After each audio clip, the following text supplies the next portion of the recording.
Morning to all of you. सबसे पहले तो मैं मेरा इंट्रोडक्शन कह देता हूँ। मैं सीए विशाल भट्टड़ और मैं अकाउंट नहीं पढ़ाने वाला। ओके, अकाउंट जय चावला सर आपको पढ़ाएंगे। सबसे पहले वेलकम टू वी स्मार्ट। आज सुबह सुबह का 7 बजे का क्लास है, जल्दी उठे हो गए। कैसे लग रहा है आपको बेटा? ये लास्ट दिन बताना। आज फर्स्ट डे है, तो आज फर्स्ट डे आप बिल्कुल फ्रेश माइंड से आए होगे और ऐसा ही फ्रेश माइंड रहने दो आखिरी दिन तक भी। ओके, ऐसी आपकी एनर्जी रहने दो आखिरी दिन तक की। First of all many congratulation. जो भी सीए फाउंडेशन एग्ज़ाम क्लियर होके या सीपीटी एग्ज़ाम क्लियर होके आए हैं, इसमें से कितने स्टूडेंट्स हैं जो फाउंडेशन और सीपीटी एग्ज़ाम क्लियर होके आए हैं? लगभग सभी है।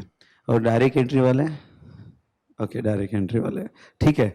सो बेटा, जैसे वी स्मार्ट में आपने सीनियर से भी पूछा होगा और नो डाउट मैं अपने तरफ से भी पूरा कमिटमेंट दूंगा कि आपको हर सब्जेक्ट की बेस्ट क्वालिटी मिलेगी, बेस्ट टीचिंग मिलेगी। वैसे अभी आपको सेशन होने के बाद पता चल ही जाएगा कि किस तरह से सर पढ़ाते हैं। लेकिन हाँ बेटा, आप पुणे आए हो और नो डाउट पुणे इसी वजह से आए और वी स्मार्ट आपने इसी रीज़न की वजह से ज्वाइन किया है कि आपको बेस्ट टीचिंग मिले, बेस्ट क्वालिटी मिले। हाँ, एज ए टीचर हमारा रोल तो नो डाउट आपका सब्जेक्ट में इंटरेस्ट क्रिएट करना होता ही है, लेकिन एज ए स्टूडेंट्स आपको भी अपना रोल प्ले करना है। जैसे फाउंडेशन में आपने एग्ज़ाम दी, क्लियर हुए, लेकिन इंटर फाउंडेशन से 4 टाइम्स है और फाइनल इंटर से 6 टाइम्स है, ठीक है। तो आपको भी अच्छी पढ़ाई करना है। मैं इतना ही कहूँगा कि यहाँ अगर आपने एक प्रॉपर मैनेजमेंट किया, और मैनेजमेंट ये कि जितना, बस इतना, उससे ज़्यादा करना भी नहीं है, पढ़ना भी नहीं है आपको, कि जितना क्लास में होता है उतना एक बार रीड कर लेना, उससे ज़्यादा आपको पढ़ना भी नहीं है। अगर ये जिस दिन का पोर्शन उसी दिन आपने कंप्लीट किया तो डेफिनेटली आप दोनों ग्रुप मैनेज कर पाओगे। मैं एक नहीं कह रहा हूँ, इवन तो आप कुछ स्टूडेंट्स यहाँ पे सोच के आए होगे, ये मेंटलिटी से आए होगे कि भाई एक ही ग्रुप देना है, लेकिन मैं आपको ये एश्योरेंस देता हूँ बेटा, ये एक्सपीरियंस है। मुझे 16 साल हो गए, मैं 2004 से पढ़ा रहा हूँ। ओके, 2000, और मैं एक ही सब्जेक्ट पढ़ा रहा हूँ, वो है इनडायरेक्ट टैक्स। आज जिसे जीएसटी कहा जाता है, जीएसटी पता है क्या है? हाँ, तो आज जिसे जीएसटी कहा जाता है, तो बेटा मैं आपको इतना ही कहूँगा कि अगर आपका टाइम मैनेजमेंट, होमवर्क मैनेजमेंट, और जितना क्लास में हुआ उतना आपने उतना पढ़ लिया, उससे ज़्यादा भी नहीं पढ़ना है आपको, उतना रेगुलर बेसिस पे कर लिया, तो आपको बहुत बेनिफिट होगा। कुछ टिप्स जो मैं आपको पहले दिन से देना चाहूँगा, जो डेफिनेटली आपको हेल्प करेगी, और जिसने ये फॉलो किया उसके लिए सीए कोर्स बहुत ईजी है। सेकेंड बेटा, यहाँ पे जैसे क्लास 7 बजे का होगा, पर मैं आपको कहूँगा आप 6:45 आ जाना, मैं हॉल ओपन कर दूंगा। ट्राई करना 15 मिनट पहले, मुश्किल है पर ट्राई करना। अगर 15 मिनट पहले आके यहाँ पे कल क्या पढ़ाया क्या नहीं पढ़ाया, अगर आपने 15 मिनट भी वो रिव्यू कर लिया ना, तो क्लास में तुम्हारा ग्रास्पिंग बढ़ जाता है। क्लास में ग्रास्पिंग ये बेस पे बढ़ जाता है कि कल का आपने फटाक से रिव्यू कर लिया। वो होता है ना, जब कंप्यूटर चालू होता है तो रीबूटिंग होता है, ओके, स्टार्ट होते के वक्त। तो अगर आपने उतना भी फॉलो कर लिया तो आज आपका 2 घंटा 2.5 घंटा जो भी क्लास होता है बेटा, उसमें ग्रास्पिंग बहुत बढ़ जाती है। तो ग्रास्पिंग ऐसे नहीं बढ़ती है कि आप कैंडल को देख रहे हो 5 घंटा।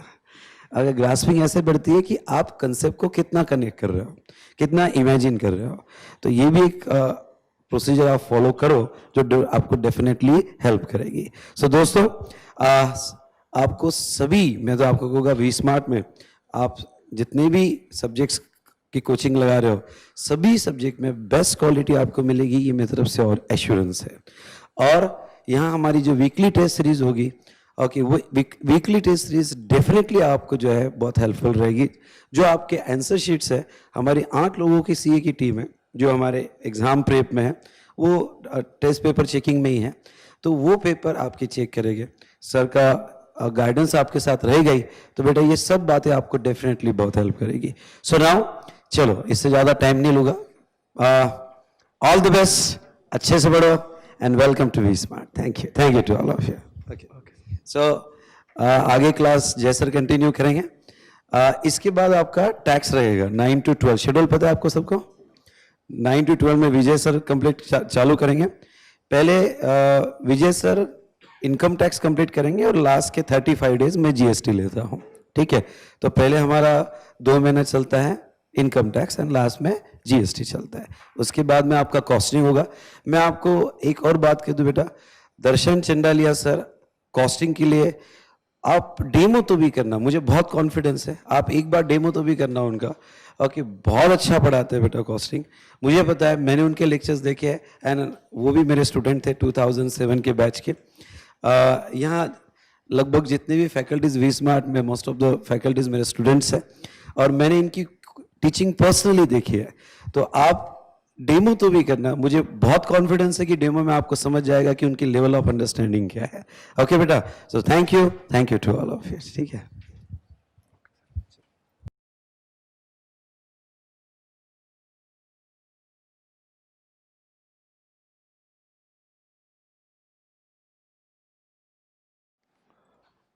Okay, so guys, good morning.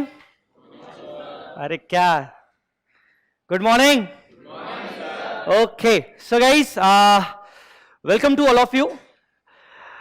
On behalf of V Smart Academy, सबसे पहले many congratulations. कैसा लग रहा है पहली क्लास में बैठे हुए सीए इंटरमीडिएट की? अच्छा लग रहा है सर। अभी तो पता नहीं कैसा लगेगा, अभी तो 3-4 दिन डेमो लिया जाएगा ऐसे। ये देख लो, मेरे को डेमो देख लो कैसे होगा। So guys, let me introduce myself first. My name is CA Jay Chawla.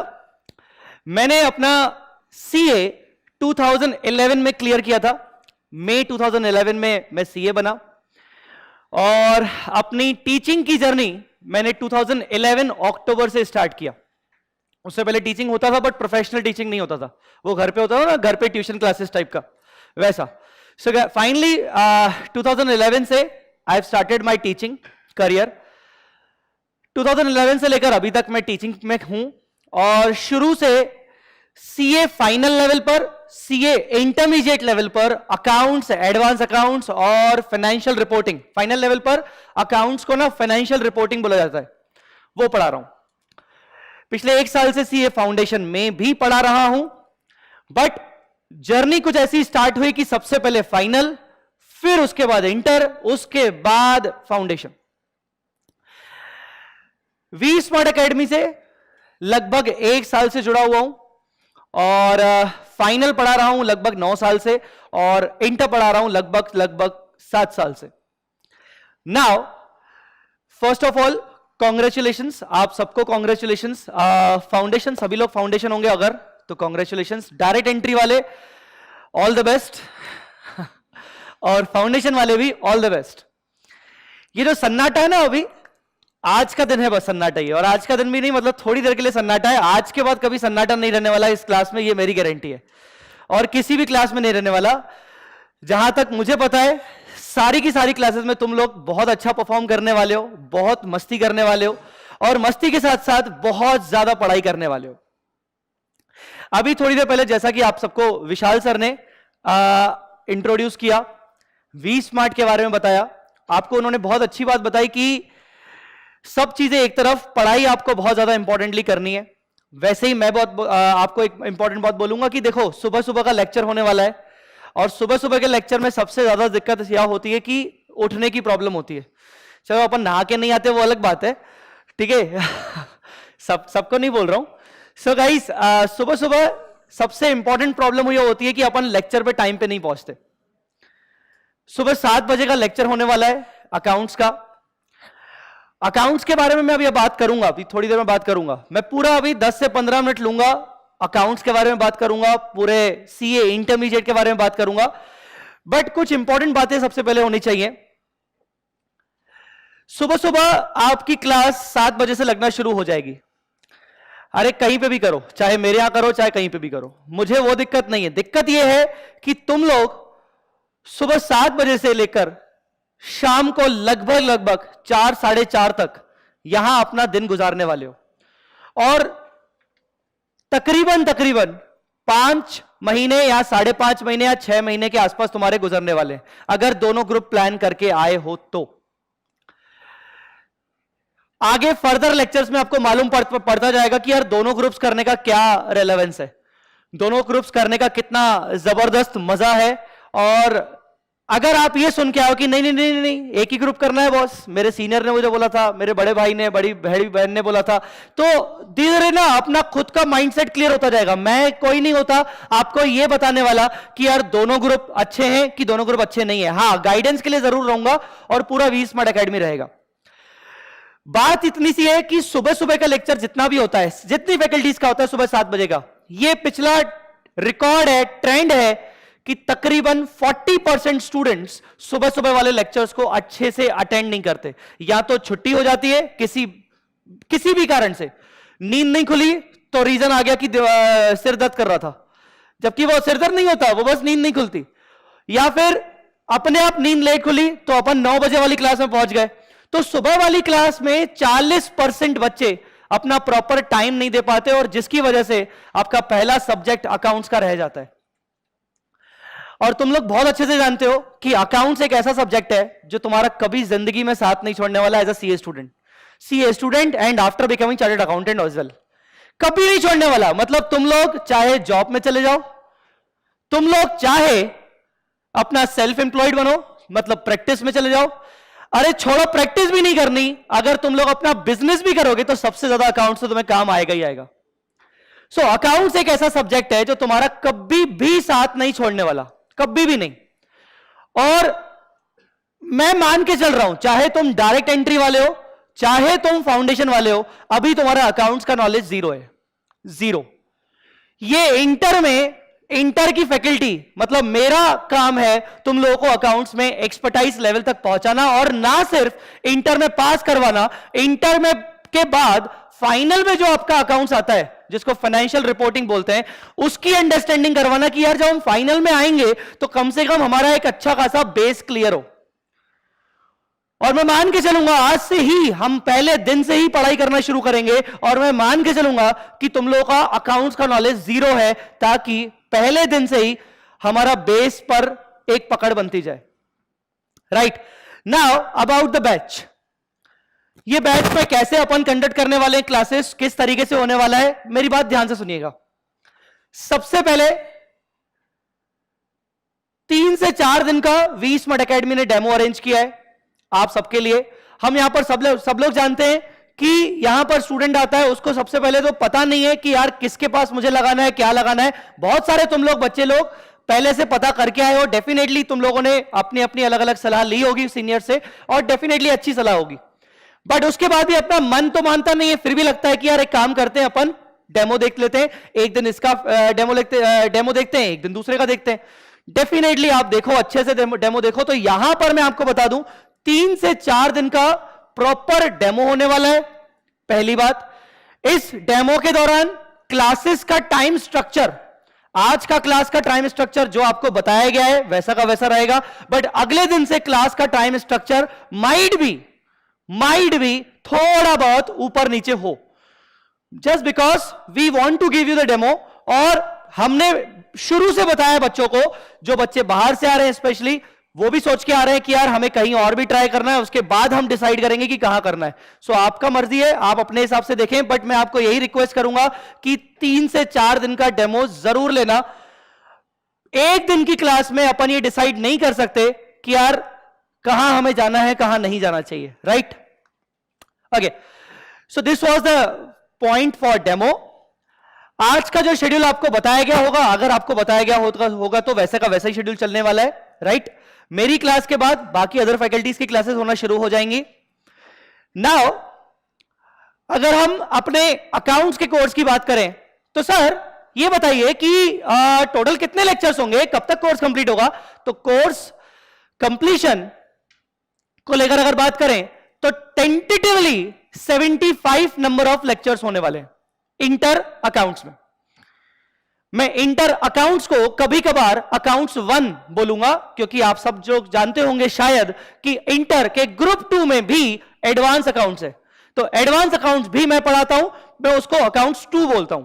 तो अकाउंट्स 1 में जो कि हम आज की क्लास में बैठे हैं, उसमें टेंटेटिवली 75 नंबर ऑफ लेक्चर्स होने वाले हैं। आप मान के चलो +-5 मतलब आगे चल के हो सकता है अपने को 5 क्लासेस एक्स्ट्रा लेनी पड़ सकती है, या फिर 1 2 3 क्लासेस हो सकता है कम भी हो जाए। According to my past experience 75 classes अपनी लगेंगी, राइट? अच्छा सर, सर कितने घंटे का सेशन होगा अकाउंट्स का? टेंटेटिवली 2 घंटे का सेशन होगा। आगे चल के ये सेशन 2 घंटे का जो होगा, आगे चल के इस सेशन को बढ़ाया जाएगा, right? But yes, as promise to you, बहुत सारी बातें होने वाली है, लाइक वीकली टेस्ट सीरीज, वो कंपलसरी होगा। चाहे आप एक सब्जेक्ट में एडमिशन ले रहे हो, चाहे पूरे के पूरे ग्रुप में एडमिशन ले रहे हो, कंपलसरी टेस्ट सीरीज आपका होगा ही होगा वीकली वाला, जिसके लिए हमारी पूरी वी स्मार्ट की टीम बैठी है, चार्टर्ड अकाउंटेंट्स की टीम बैठी है, जो पेपर्स चेक करेगी और हमारे फैकल्टीज की गाइडेंस से चेक किया जाएगा। दूसरी बात, वी आर कमिटेड कि आपका सेशन 4:15 मैक्सिमम 4:20 4:25 के ऊपर ना जाए डेली बेसिस पर। वाई? बिकॉज पास्ट एक्सपीरियंस हमारा ये कहता है कि जब बच्चा क्लास से घर जाता है, आपको धीरे धीरे मालूम पड़ेगा, जब आप घर जाते हो क्लास से, तो सबसे पहले तो लगता है कि यार कुछ खाएं और थोड़ा बहुत अपन आराम करें, और जो कि बनता भी है। उसके बाद जब अपन वापस आते हैं, शायद हो सकता है पढ़ाई हो पाए, पढ़ाई ना हो पाए। तो अभी तक क्या होता था कि बच्चा पहुंचता था घर पे 7 बजे, 7:15 बजे, 8 बजे, उसके पास उसको मिलता था, उसके बाद मिलता था सिर्फ 2 से 3 घंटे। अब 2 से 3 घंटे में मुझे खाना खाना है, उसके बाद मुझे थोड़ा बहुत पढ़ाई करनी है, तो वो टाइम नहीं मिल पाता था। But now we are committed कि 4:15 4:20 तक आपकी क्लास छूट जाए, उसके बाद आप प्रॉपर घर पे आराम करें 1 घंटे का, खाना वगैरह खाएं और अपनी पढ़ाई पे लग जाएं, शुरू से ही लग जाएं। कितना सीरियसनेस होने वाला है इस क्लास में, कितना मस्ती मजाक होने वाला है, वो तो by the period of time आपको मालूम पड़ जाएगा। बट आपकी एक प्रायोरिटी होनी चाहिए कि फाउंडेशन अगर दम से क्लियर किया है, तो अब इंटर को भी डबल तरीके से अच्छे से क्लियर करना है और अपने स्कोर को हाई करना है। मतलब आपका हमेशा एक टारगेट ये होना चाहिए कि यार फाउंडेशन में मैं जहां पर एग्जिस्ट कर रहा था, मेरी मार्कशीट मुझे जहां पर दिखा रही है, अब मुझे वहां पर इंप्रूवमेंट चाहिए। कुछ बच्चे ये सोच के आते हैं भाई मैं तो बस पास हो जाऊं। ऐसा मत सोचना, क्योंकि अगर तुम ये सोच रहे हो कि मैं तो बस पास हो जाऊं, तो शायद पास होने की भी लाले पड़ जाए। और अगर ये सोचोगे कि मेरे को एग्जम्पशन चाहिए, एग्जम्पशन समझते हो क्या होता है एग्जम्पशन? 60 टच या उससे ऊपर। सो 60 या 60 टच उससे ऊपर अगर हो गए तो उसको एग्जम्पशन बोलते हैं। तो अब अपने को एग्जम्पशंस प्लान करना है, डिस्टिंक्शंस प्लान करना है। और सीए इंटर अकाउंट्स जो आपका पहला पेपर होने वाला है, फर्स्ट पेपर, ये पेपर स्पेशली आपका सबसे ज्यादा स्कोरिंग पेपर होता है ग्रुप 1 का। ग्रुप 1 में अकाउंट्स आपका practical paper, law theory, although कहने को थ्योरी है, लिखने को थ्योरी है, but to be very frank it is entirely practical one. तीसरा कॉस्टिंग, फुल ऑन प्रैक्टिकल। जब मैं बोलता हूं practical, that means calculation basis, entries, calculation, दुनिया भर की चीजें, कैलकुलेटर का उपयोग होना। और fourth one is taxation. Taxation में डीटी और आईडीटी, वो भी आप ये मान लो कि प्रैक्टिकल थ्योरी का कॉम्बिनेशन। तो ग्रुप 1 में स्पेशली आपका प्रैक्टिकल का पलड़ा भारी है, ग्रुप 2 में आपका थ्योरी का पलड़ा भारी रहता है। ग्रुप 2 में थ्योरी वाले सब्जेक्ट ज्यादा है, जानते हो तुम लोग ग्रुप 2 में कौन कौन सब्जेक्ट है? Advance accounts, practical, audit, theory. वैसे ही मैं बोलूंगा थ्योरी मतलब लिखने को थ्योरी, वैसे प्रैक्टिकल ओरिएंटेड है। तीसरा EIS SM, वही थ्योरी, और FM इको, जिसमें FM प्रैक्टिकल और इको थ्योरी। तो आपका एडवांस अकाउंट्स प्रैक्टिकल और उधर से FM 50 मार्क्स का प्रैक्टिकल। मतलब आप समझ सकते हो 50 या 60 मार्क्स का, आई थिंक 60 मार्क्स का। सो लगभग 160 का आपका प्रैक्टिकल है, मतलब बाकी 240 का आपका थ्योरी है। मतलब थ्योरी का पलड़ा भारी है वहां पर, और यहां पर प्रैक्टिकल का पलड़ा भारी है। अकाउंट्स पहला सब्जेक्ट में बच्चा गलती क्या करता है और बच्चे को एडवांटेज किस चीज का मिलता है, मैं आपको दोनों बताता हूं। पहला पेपर होता है ना, दिमाग खराब हो जाता है। कितनी भी अच्छी पढ़ाई करके जाओ, कितनी भी अच्छी पढ़ाई करके जाओ, ये तुम लोग भी समझ सकते हो जिन्होंने सीए फाउंडेशन के पेपर दिए थे, जो पहला पेपर अपना होता है, वो थोड़ा सा कॉन्फिडेंस उसमें हल्का सा कम होता है, क्योंकि पहली बार पेपर दे रहे हैं अपन, पहली बार दे रहे हैं। और ऐसा सबके साथ नहीं होता, कुछ कुछ लोगों के साथ होता है। सो पहला पेपर होता है ना, तो बच्चा कभी कभार फेंट हो जाता है, बच्चे को लगता है अरे यार क्या हो रहा है, कैसे हो रहा है, समझ में नहीं आ रहा। अगले पेपर से उसका कॉन्फिडेंस वापस से बूस्टअप होने लगता है। तो एक डिसएडवांटेज ये है कि पहला पेपर है, तो पहले पेपर में हो सकता है कॉन्फिडेंस की कमी से आपका पेपर खराब हो जाए। दूसरा एडवांटेज क्या चीज है? एडवांटेज ये है कि ये सबसे ज्यादा स्कोरिंग सब्जेक्ट है। सबसे ज्यादा स्कोरिंग, यस बिलीव मी, बहुत स्कोरिंग सब्जेक्ट है। और एडवांस में 100 आउट ऑफ 100 भी आ चुके हैं बच्चों के ऑल ओवर इंडिया लेवल पर। 90s में लाना कोई बड़ी बात नहीं है, टू बी वेरी फ्रैंक। और अगर आप उन लोगों में से हैं जिनका प्रैक्टिकल अच्छा है, जो प्रैक्टिकल को अच्छा मानते हैं और जिनको अकाउंट्स बहुत अच्छा लगता है, उनके लिए बहुत अच्छा चांस है इसमें अच्छे से स्कोर करना। अकाउंट्स ग्रुप 1 में भी है और एडवांस अकाउंट्स भी है। 2 सब्जेक्ट इसलिए है क्योंकि अकाउंट्स बहुत ही बड़ा सिलेबस है, बहुत ज्यादा बड़ा सिलेबस है इसलिए। एनीवेज, दूसरी बात करते हैं, सर आप हमें कौन कौन सी बुक्स प्रोवाइड करने वाले हो। अभी तक तो मैं आपको बता दूं कि आपको जो नोट्स दिए गए वो सैंपल नोट्स दिए गए। सैंपल नोट्स दिए गए मतलब सिर्फ आपको दिखाया गया है कि किस टाइप के आपको नोट्स प्रोवाइड किए जाएंगे अकाउंट्स में। उनका पहला टॉपिक आपको दिया गया है। आपको स्क्रीन पर दिख रहा होगा कि कौन कौन सी बुक्स आपको मिलने वाली है। सबसे पहले आपको जो बुक मिलेगी, मेरे हाथ में जो है, इसको मैं ट्रम्प बोलता हूं। This is my Trump book. जैसे होता है ना Trump card, you can say this is like that. ये अकाउंटिंग स्टैंडर्ड्स की पतली सी बुक है आपके ग्रुप 1 की। ग्रुप 1 की एक पतली सी बुक है जिसमें सारे के सारे अकाउंटिंग स्टैंडर्ड्स होते हैं। जो आपको ये वाली बुक दिख रही है, दिख रहा है आपको स्क्रीन पर, दिख रहा है कि नहीं? ओके, सो ये वाली बुक में आपके अकाउंटिंग स्टैंडर्ड कवर है। एएस नाम सुना होगा आई थिंक, फाउंडेशन में होके सुना है कि नहीं सुना है? अरे आवाज ही नहीं आ रही तुम लोग। ओके, तो इसमें अकाउंटिंग स्टैंडर्ड्स कवर है। बेसिकली ये इतनी पतली बुक इसलिए मैंने बनाई है और अब इसको मैंने ट्रम्प इसलिए नाम दिया है कि एग्जाम टाइम में ये ट्रम्प की तरह यूज कर सकते हो आप इसको। सिंपल लैंग्वेज, एग्जाम में करने वाले क्वेश्चन जो मुझे एग्जाम के दिन देख के जाने हैं ना, वो क्वेश्चन। तो सर इसके अलावा क्वेश्चन एएस के ही हम दूसरी बुक में भी कवर करते हैं, बट एग्जाम टाइम में जो हमें क्वेश्चन की जरूरत पड़ती है, जिससे मास्टर क्वेश्चंस आपको बोलते हैं, आपको जिसका कवर हो जाता है पूरा, वो बुक ये है जिसमें आपके अकाउंटिंग स्टैंडर्ड्स कवर हो जाएंगे। इसके बाद आपको जो कुछ इंपॉर्टेंट बुक्स मिलेंगी जो क्लास में करने को मिलेंगी, वो ये वाली बुक होगी। आपको दिख रहा है? ये वाली बुक दिख रहा है आपको? ये वाली बुक बेसिकली आपकी क्लास वर्क बुक होगी जिसमें आपके सारे कंसेप्ट्स होंगे, पूरे के पूरे कॉन्सेप्ट्स। मैं बिलीव करता हूं कि कितना भी कंसेप्ट मैं आपको लिखवा लूं, बट उसके बाद बुक में होना जरूरी है। बहुत सारे बच्चे ऐसे होते हैं जो बेचारे लिख नहीं पाते या सही समय पर नोट डाउन नहीं कर पाते, और कुछ बच्चे ऐसे अच्छे भी होते हैं कि जो कोशिश करते हैं कि पहले हम सुन लें, लिखेंगे बाद में, और लिखेंगे बाद में के चक्कर में हो सकता है कभी कभार उनका छूट जाता है। तो सब कुछ कंसेप्ट जो मैं आपको कभी कभार लिखवाऊंगा, वो मैक्सिमम कंसेप्ट आपके इस बुक में लिखे हुए आपको मिलेंगे। और उसके साथ आपको इस बुक में क्वेश्चंस मिलेंगे without solutions. Yes, without solutions. Solutions के लिए एक अलग से बुक दी जाएगी, आंसर बुक। सर अलग से क्यों, उसी के साथ क्यों नहीं? मुझे भरोसा ही नहीं तुम लोगों पे। सर क्या भरोसा नहीं मतलब? अगर मैंने आपको एक क्वेश्चन दिया क्लास में और मैंने बोला कि यार वो क्वेश्चन करके बताओ, सॉल्व करके बताओ, बहुत सारे बच्चे ऐसे होते हैं, इवन मैंने भी अपने टाइम पे यही किया है कि यार क्लास में हम सॉल्यूशन करते करते हमारा नजरें चली गई सॉल्यूशन पे, कॉन्फिडेंस वहीं धज्जियां उड़ जाती है। हमें लगता है कि हमने कर लिया, बट साइड में अगर सॉल्यूशन होता है ना, तो तुम्हारा कोई कॉन्फिडेंस बढ़ नहीं रहा है, उल्टा तुम्हारा कॉन्फिडेंस गिर रहा है, क्योंकि तुमने देख देख के सॉल्यूशन किया है। मैं तुम लोगों को होमवर्क दूंगा घर पे जाने के लिए, बोलूंगा होमवर्क करके आओ, तुम लोगों के जस्ट क्वेश्चन के बाद अगर सॉल्यूशन होगा तो तुम सॉल्यूशन देख लोगे।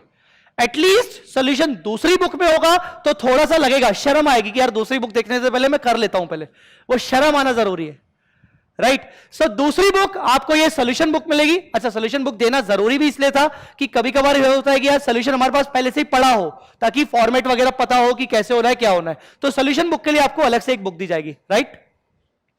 कवर पेजेस माइट भी चेंज हो सकते हैं, ऐसा नहीं कि same to same cover page मिलेंगे, लगभग इसी टाइप के मिलेंगे, बट कवर पेज हो सकता है चेंज हो। तीसरी बुक आपको मिलेगी ये वाली, क्वेश्चन बैंक। अब क्वेश्चन बैंक क्या है? क्वेश्चन बैंक का मतलब होता है आपको मिलेंगे separate extra questions. Extra questions, जो क्वेश्चंस आपको क्लास में करवाए जाएंगे वो क्वेश्चन आपको इस बुक में मिलेंगे, बट जो क्वेश्चंस क्लास के बाहर एक्स्ट्रा क्वेश्चंस होते हैं, जब तुम्हारा कोर्स कंप्लीट हो जाता है तो तुम बच्चे लोग आते हो फैकल्टी के पास और बोलते हो कि सर एक्स्ट्रा क्वेश्चन कहां से करें। तो अभी तक ये होता था, अभी तक ये पहला बैच होगा जहां पर मैं क्वेश्चन बैंक आपको प्रोवाइड करूंगा। अभी तक मैं प्रोवाइड नहीं करता था, इससे पहले मैंने एडवांस अकाउंट से प्रोवाइड किया था। अकाउंट्स में मैं पहली बार प्रोवाइड कर रहा हूं। अभी तक ये होता था कि 3.5 महीने बाद जब बैच खत्म हो जाता है ना, और बहुत सारे बच्चे जब अपने घर जाने वाले होते तो आके पूछते, सर वो ना क्लास में तो अच्छे से हो गया, क्वेश्चन भी हो गए, सर एक्स्ट्रा प्रैक्टिस करनी है। तो हमें बोलना पड़ता था कि एक काम करना, पुराने 4-5 अटेम्प्ट के आरटीपीस डाउनलोड कर लो, फिर एमटीपीस डाउनलोड कर लो, फिर पास्ट एग्जामिनेशन पेपर्स डाउनलोड कर लो। अब उस पूरी मेहनत को, आपको जो मेहनत करनी थी, उस मेहनत को मैंने करके एक पूरी बुक में कंपाइल कर लिया है, और इस बुक में आपको एडिशनल क्वेश्चंस मिलेंगे, आरटीपी, एमटीपी, पास्ट एग्जाम और ओल्ड सिलेबस के भी एक्स्ट्रा क्वेश्चंस मिलेंगे, क्योंकि इंस्टीट्यूट ने आपके वाले सिलेबस में जो बुक डिजाइन किया है उसमें नंबर ऑफ क्वेश्चंस कम है। उन्होंने नंबर ऑफ क्वेश्चंस कम कर दिए। कम करने का मतलब यह नहीं कि कोर्स छोटा हो गया, कम करने का मतलब यह कि इंस्टीट्यूट अपना बैंक, क्वेश्चन बैंक क्रिएट कर रहा है, ताकि एग्जाम में वो वाले क्वेश्चन दे सके, हो सकता है जो बच्चा नहीं पढ़ के है। तो इसीलिए अपन ने क्या किया है, ओल्ड सिलेबस से बहुत सारे क्वेश्चंस लिए हैं, क्वेश्चन बैंक में भी और क्लास वर्क वाली बुक में भी, दोनों में। तो इसमें आपको एडिशनल क्वेश्चंस मिलेंगे, क्वेश्चन बैंक में टेंटेटिवली 150 नंबर ऑफ क्वेश्चन से ज्यादा ही मिलेंगे, मतलब 140-150 क्वेश्चन या उससे ज्यादा क्वेश्चन आपको मिलेंगे। इकट्ठी बुक्स आपको एक बार में नहीं दी जाएंगी, जब आपका एडमिशन होगा एक एक करके बुक प्रोवाइड की जाएगी, उस तरीके से मिलेगी जिस तरीके से अपना कोर्स चलता जा रहा है। एंड द लास्ट वन, जो आपको लास्ट में जो बुक दिख रहा है ये वाला, this is actually my masterpiece. ये बुक आपको सामने में दिखा रहा हूं, इस साइज का बुक है। इसका आपको पहला टॉपिक का सैंपल नोट आपको मिला हुआ होगा।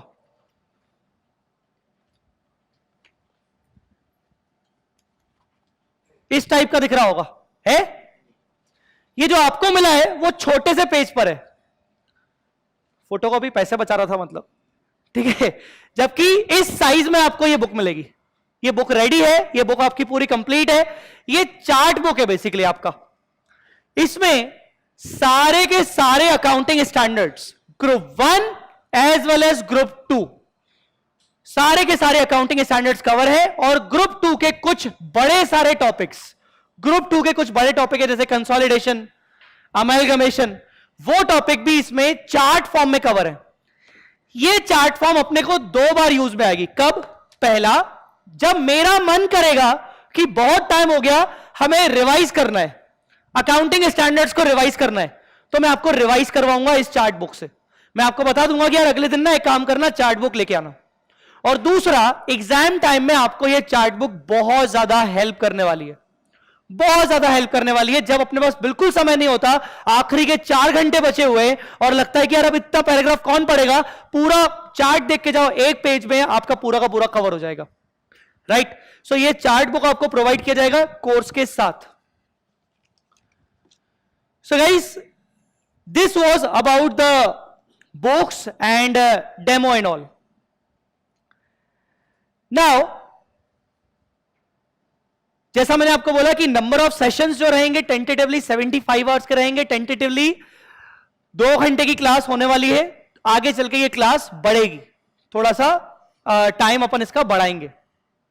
3 से 4 दिन आपका डेमो रहेगा, वो आप आराम से अपने हिसाब से देख लीजिएगा, जहां जाना है, जिसके पास जाना है, जैसे जाना है आप जा सकते हो। पर 3 दिन के बाद, मैं आपको बोल दूं, 3 से 4 दिन के बाद प्लीज बी सीरियस। और ऐसा नहीं कि मतलब पिछले मेरा एक्सपीरियंस है, एक बहुत सारे बच्चे होते हैं जो 10-10, 12-12 दिन तक ये सोचते हैं कि यार मैं कहां जाऊं, किसके पास जाऊं, समझ में नहीं आ रहा।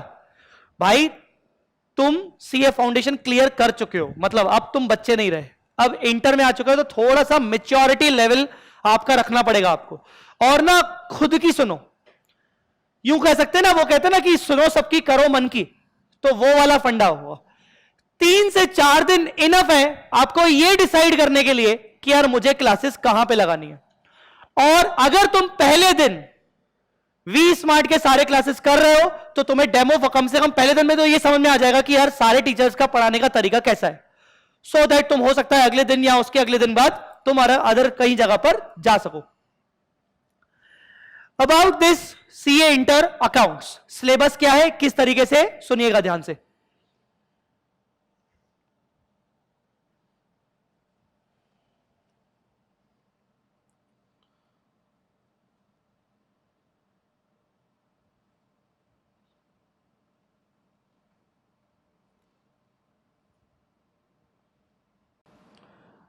अकाउंट्स का जो सिलेबस है उसको अपन 3 हिस्सों में बांटते हैं। 3 हिस्सों में बांटेंगे अपन अकाउंट्स के सिलेबस को। पहला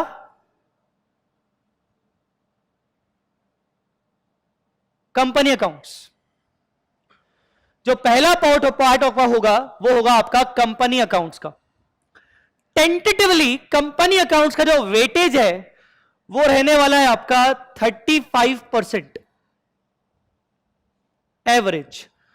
35% का वेटेज होने वाला है आपका कंपनी अकाउंट्स का। फाउंडेशन में कंपनी अकाउंट्स करके था, अगर आपको ध्यान हो तो था। कौन से चैप्टर थे? शेयर्स एंड डिबेंचर्स, यही था ना, शेयर्स एंड डिबेंचर्स। अब हायर लेवल पे जाएंगे जिसमें से शेयर्स हट गया, शेयर्स के रिगार्डिंग एडिशनल चैप्टर्स आएंगे, जैसे बोनस इशू कर दिया शेयर्स का वगैरह वगैरह। और डिबेंचर्स पर जो आपने पढ़ा था, तो आपने पढ़ा था इशू ऑफ डिबेंचर्स, यहां पर आपका होगा रिडेम्पशन ऑफ डिबेंचर्स। और कंपनी अकाउंट्स के ही और कुछ एडिशनल टॉपिक्स भी होंगे, जैसे cash flow statement. Final accounts आपने फाउंडेशन में पढ़ा था शायद। किसका फाइनल अकाउंट? प्रोप्राइटरशिप का। याद आ रहा है? पढ़ा था कि नहीं पढ़ा था, कि छोड़ के गए थे? फाइनल अकाउंट्स का आपने प्रोप्राइटरशिप वाला पढ़ा था, पार्टनरशिप भी पढ़ा था। याद आ रहा है कि नहीं? मैं तो याद दिला रहा हूं। उसके बाद एनपीओ पढ़ा था। हां, वैसे ही कंपनी अकाउंट्स का फाइनल अकाउंट्स होगा, जिसमें कंपनीज के फाइनल अकाउंट्स कैसे बनाए जाते हैं विथ प्रॉपर शेड्यूल, कैसा बैलेंस शीट बनता है, प्रॉफिट एंड लॉस बनता है, कैश फ्लो स्टेटमेंट बनता है, वो सब सिखाया जाएगा। तो कंपनी अकाउंट्स आपका टेंटेटिवली 35% सिलेबस कवर करेगा। और कंपनी अकाउंट्स को आपको एक सेपरेट बुक दिया जाएगा, जो मैंने आपको बताया था कि आपको जिसमें कंसेप्ट होंगे पूरे के पूरे। कंपनी अकाउंट्स का सेपरेट बुक दिया जाएगा, राइट। कंपनी अकाउंट्स के बाद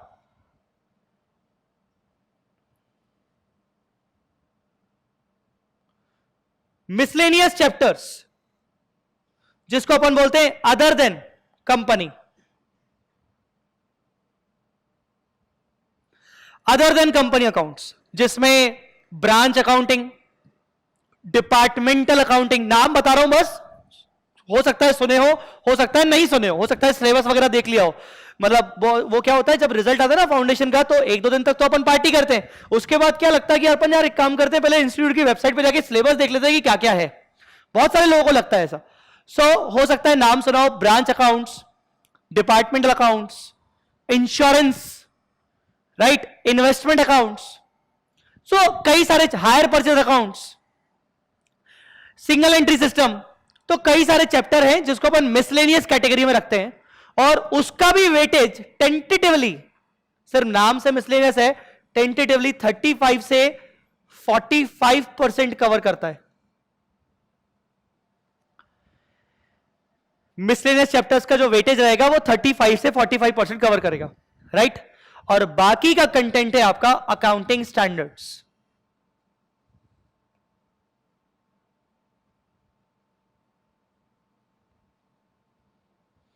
जिसको अपन एएस बोलते हैं, राइट।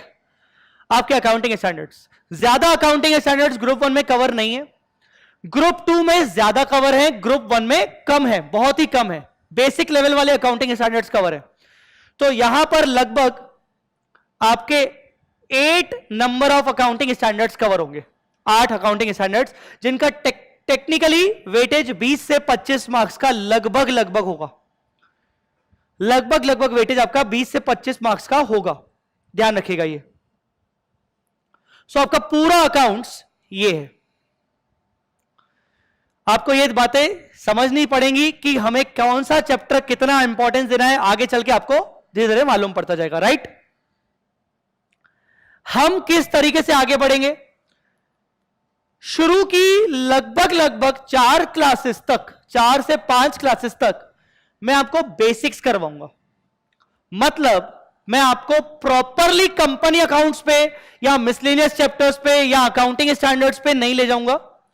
स्टार्टिंग के 3 से 4 क्लासेस में अपन सिर्फ और सिर्फ कुछ बेसिक्स की बातें करेंगे, बहुत ही ज्यादा स्लो। हो सकता है हद से ज्यादा स्लो चलना पड़े, मुझे देखना पड़ेगा क्लास की स्पीड को लेकर। मुझे एक दिन या 2 दिन में समझ में आ जाएगा कि क्लास में जो बच्चे बैठे हैं उनका ग्रास्पिंग पावर क्या है, उसके अकॉर्डिंग मैं अपनी स्पीड को ऊपर नीचे करता रहूंगा। बट स्टार्टिंग के 3 से 4 दिन तक मैं आपको पहले ही बता दे रहा हूं कि मैं बेसिक्स पर ध्यान दूंगा और मैं स्टार्टिंग में कोई चैप्टर स्टार्ट नहीं करूंगा, क्योंकि मुझे वो चैप्टर स्टार्ट करने के लिए आपका बेस स्ट्रॉन्ग करना जरूरी है। तो अपन उस पर बात करेंगे, राइट। उसके बाद अपने चैप्टर स्टार्ट होते जाएंगे। सबसे पहले जब चैप्टर स्टार्ट होंगे तो अकाउंटिंग स्टैंडर्ड्स अपन स्टार्ट नहीं करेंगे, क्योंकि अकाउंटिंग स्टैंडर्ड्स के लिए आप बहुत ही छोटे हो। आपको पहले अकाउंटिंग स्टैंडर्ड्स का बेस समझने के लिए बाकी चैप्टर्स का बेस समझना जरूरी है। तो इसलिए अपन सबसे पहले स्टार्ट करेंगे कंपनी अकाउंट्स, ठीक है। So this is your syllabus. पूरा जो पेपर का स्ट्रक्चर होगा, पेपर नंबर 1 ये आता है आपका 124 मार्क्स का। 124 मार्क्स सर, 100 मार्क्स होता है ना सर। सुबह सुबह क्या करके आए हो आप। 124 मार्क्स का पेपर होगा जिसमें 100 मार्क्स का आपको अटेम्प्ट करना पड़ता है। विथ चॉइस आपके पास 124 मार्क्स का पेपर आता है, विथ चॉइस। ऑप्शन जिसको बोलते हैं अपन कि दोनों में, इन 4 में से कोई भी एक कर लो वगैरह वगैरह, ऐसे करके आपका 124 मार्क्स का पेपर बनता है। 124 मार्क्स के पेपर में जो आपका क्वेश्चन नंबर 1 होता है, पहला number question, first number question, वो कंपलसरी होता है। मतलब वो आपको छोड़ना नहीं है, उसमें आपको कोई भी चॉइस नहीं मिलती, उसमें आपको कोई भी चॉइस नहीं मिलेगी। वो आपको पेपर, वो क्वेश्चन करना पड़ेगा। नहीं किया तो मार्क्स नहीं मिलेंगे, किया तो मार्क्स मिलेंगे, नेगेटिव मार्किंग नहीं है। तो कंपलसरी ये होता है 20 मार्क्स का। 20 मार्क्स का पहला क्वेश्चन आता है। तो सर 20 मार्क्स का पहला क्वेश्चन क्या पूरा 20 मार्क्स का आएगा? एक्चुअली इसमें A B C D 4 question आते हैं, और ये चारों क्वेश्चन अभी तक का ट्रेंड है, 4 में से मिनिमम 3 या पूरे 4 अकाउंटिंग स्टैंडर्ड्स के आते हैं। मतलब पहला ही question must bouncer, accounting standard, bouncer. Accounting standards का कितना इंपॉर्टेंस है वो मैं आपको आगे चल के बताता रहूंगा। इतना समझ लो कि सीए फाइनल का जो सब्जेक्ट है आपका फाइनेंशियल रिपोर्टिंग, जो मैं पढ़ाता हूं, अकाउंट्स जिसको बोलते हैं, वो पूरा 100 मार्क्स अकाउंटिंग स्टैंडर्ड का है। उसमें और कोई चैप्टर वैप्टर नहीं है, 100 मार्क्स अकाउंटिंग स्टैंडर्ड। और एक और पेपर है फाइनल का जो ग्रुप 2 में आता है, जिसको बोलते हैं GFRS, global financial reporting standard, मतलब इंटरनेशनल अकाउंटिंग स्टैंडर्ड्स। तो आपके फाइनल में अकाउंटिंग स्टैंडर्ड्स को लेकर 2 पेपर हैं, 200 मार्क्स टोटल, और पूरा का पूरा अकाउंटिंग स्टैंडर्ड कवर करता है। तो अकाउंटिंग स्टैंडर्ड का कितना बड़ा रेलेवेंस है वो आपको धीरे धीरे मालूम पड़ता जाएगा, कितना इंपॉर्टेंस है आपको मालूम पड़ेगा। सो पहला क्वेश्चन आपका कंपलसरी आएगा 20 मार्क्स का, जिसमें आपको चॉइस नहीं मिलेगी, आपको वो 4 करनी ही है। बाकी क्वेश्चंस, मतलब क्वेश्चन नंबर 2 से लेकर क्वेश्चन नंबर 6 तक, कुल मिला के 6 क्वेश्चंस आते हैं, टोटल 6 क्वेश्चंस आते हैं। क्वेश्चन नंबर 2 से लेकर क्वेश्चन नंबर 6 तक, मतलब 2 3 4 5 6, 5 में से आपको कोई भी 4 करने पड़ेंगे। कितने करने पड़ेंगे? 4। कितने करने पड़ेंगे? 4। 5 में से 4, और ये सारे के सारे होंगे आपके 20 मार्क्स के। 20 मार्क्स के होंगे सर, सारे 20 के होंगे, ये भी 20, सभी 20, तो सर 120 हो गया। 5 क्वेश्चन 20 20 20 20 20 100, और ये भी 20 120। सर आपने तो 124 लिखा।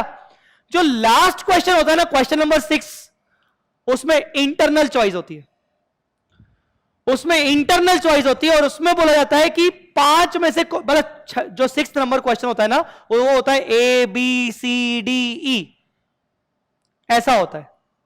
समझ रहे मेरी बात? तो 124 या कैन से कभी कभी 125, तो उसमें इंटरनली आपको बोला जाता है कि कोई भी 4 करो। अगर आप क्वेश्चन नंबर 6 करते हो तो, अगर आप क्वेश्चन नंबर 6 छोड़ देते हो, मतलब सेकंड, थर्ड, फोर्थ, फिफ्थ करते हो, तो बात खत्म। अगर आप सेकंड छोड़ते हो तो थर्ड, फोर्थ, फिफ्थ, सिक्स्थ, तो सिक्स्थ में आपको क्या होगा? इंटरनल चॉइस मिलेगा। आया समझ में कि नहीं? तो अटेम्प्ट एनी 4, आपको कोई भी 4 अटेम्प्ट करने होते हैं। तो इस तरीके से आपका 100 मार्क्स का पेपर बनता है। और यही लगभग लगभग ऐसा ही सेम स्ट्रक्चर बनता है आपके कॉस्टिंग में, एडवांस अकाउंट्स में। टेंटेटिवली यही स्ट्रक्चर बनता है लगभग लगभग। कॉस्टिंग का स्ट्रक्चर सेम है और आपका एडवांस अकाउंट्स का स्ट्रक्चर लगभग लगभग यही सेम। अदर पेपर का मैं ज्यादा बोलूंगा नहीं, क्योंकि कई कई डीटी आईडी दो हैं, तो फिर वो कैसा रहता है वो आपको रिस्पेक्टिव फैकल्टी बता देंगे। राइट तो ये पेपर का स्ट्रक्चर होगा। मैं आपको 20 क्वेश्चन पेपर वगैरह दिखाते जाऊंगा। हम एग्जामिनेशन क्वेश्चन भी करेंगे ताकि आपका कॉन्फिडेंस बूस्ट होता जाए। नाउ सर बहुत हो गया, बहुत पेल दिया आपने, अब ना पढ़ाई शुरू करो। क्योंकि पहली क्लास में पढ़ाई करना आप जरूरी है। आपको पहले दिन से समझ में आना चाहिए कि माहौल पढ़ाई का नहीं होगा तो फिर मजा नहीं आएगा। पहले दिन का मुझे नहीं पता कि तुम लोग क्या सोच के आए हो कि पढ़ाई होगी पढ़ाई नहीं होगी। मेरी क्लास में आज से पहले दिन से ही पढ़ाई होना शुरू हो जाएगी। किस तरीके से होगी आपको भी समझ में आ जाएगा। आपको अकाउंट्स अगर मुझसे पढ़ना है तो कि आगे फिर उसके इसमें आपको आगे वाली क्लास में क्या प्लान करना है पहले से ही सुन लो। अपनी एक कॉपी बनेगी सबसे पहले अकाउंटिंग स्टैंडर्ड्स की, सेपरेट कॉपी बनेगी अकाउंटिंग स्टैंडर्ड्स की। जब मैं अकाउंटिंग स्टैंडर्ड्स शुरू करवाऊंगा आपको एक दिन पहले बता दूंगा कि आपको एक अलग से कॉपी परचेज करना है, रजिस्टर परचेज करना है। लगभग 250 या 300 पेजेस का रजिस्टर बनेगा आपका अकाउंटिंग स्टैंडर्ड्स का। सर इतना सारा? हाँ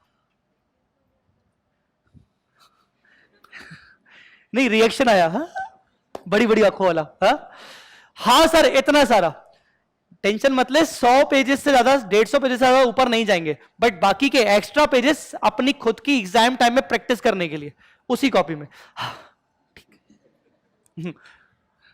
सुबह सुबह सर आप पता नहीं क्या डरा रहे हो। दूसरी कॉपी जो अपनी चैप्टर्स की रहेगी, मतलब कंपनी अकाउंट्स की रहेगी और मिसलेनियस चैप्टर्स की रहेगी। कंपनी अकाउंट्स और मिसलेनियस चैप्टर्स की कॉपी आप एक सिंगल कॉपी बनाएंगे, वो आपकी कॉपी लगभग बनेगी। वही मैं आपको बोलूंगा कि 200-250 पेजेस की आप वो कॉपी बनाएंगे, पर अकाउंटिंग स्टैंडर्ड्स की कॉपी अलग और चैप्टर्स अदर चैप्टर्स की कॉपी अलग। अदर चैप्टर्स में आपका मिसलेनियस प्लस कंपनी अकाउंट्स आपका अलग बनेगा। राइट तो आपकी 2 कॉपी होंगी। पहला दिन आप कॉपी लाए हो नहीं लाए हो कोई फर्क नहीं पड़ता।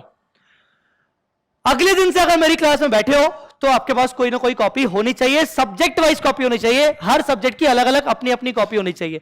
एक ही कॉपी में आप 4-4 सब्जेक्ट लिख रहे हो ऐसा नहीं चलेगा।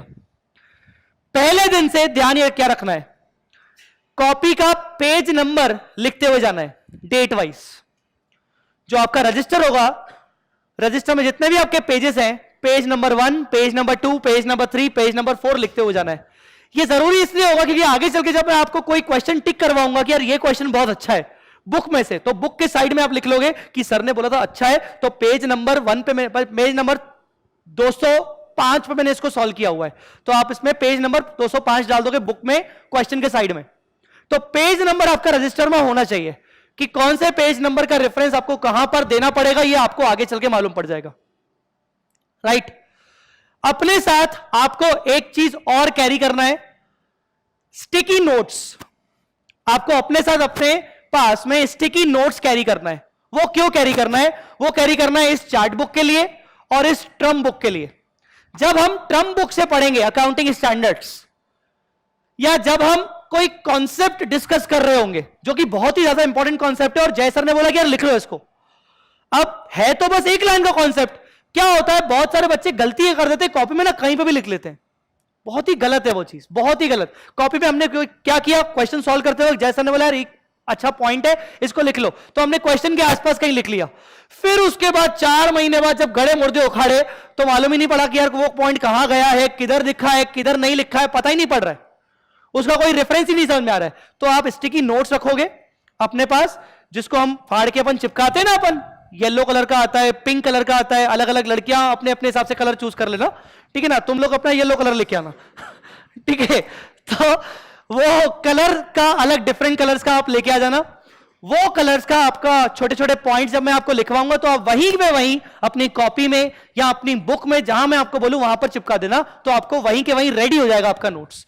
ज्यादा आपको इधर उधर नहीं जाना पड़ेगा।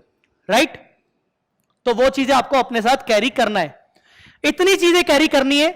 बाकी सिर्फ आपको रिस्पेक्टिव फैकल्टी की बात माननी है कि आपको क्या करना चाहिए क्या नहीं करना चाहिए। पहले दिन से सीरियसनेस होगा तो बिलीव मी आपके पास आखिरी में 3 महीने बचेंगे तैयारी करने के, 2.5 से 3 महीने लगभग आपके बचेंगे बोथ ग्रुप्स की तैयारी करने के लिए। और बोथ ग्रुप्स निकालना बहुत आसान भी है और उसके एडवांटेजेस अलग से हैं, राइट। अगर कॉपी लाए हो तो कॉपी निकाल लो, कॉपी नहीं लाए हो तो कोई दिक्कत नहीं, मेरे को बस घूर के देखो। सबसे पहले मुझे बताओ, क्या आपने नाम सुना है फाइनेंशियल स्टेटमेंट्स? सर सुना है, बिल्कुल सुना है। क्या होता है financial statements?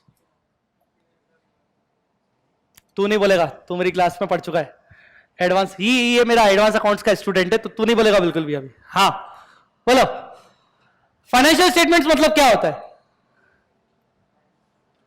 What do you mean by financial statements? Tell me. कुछ भी बोल दो यार, कुछ भी, मतलब कुछ भी बोल दो, कीचड़ कर दो, कोई दिक्कत नहीं है, समेटने के लिए मैं हूं। बोलो फाइनेंशियल, बोल बेटा अच्छे से बोल। फाइनेंशियल पोजीशन क्या है? ये होते हैं फाइनेंशियल स्टेटमेंट। ओके, और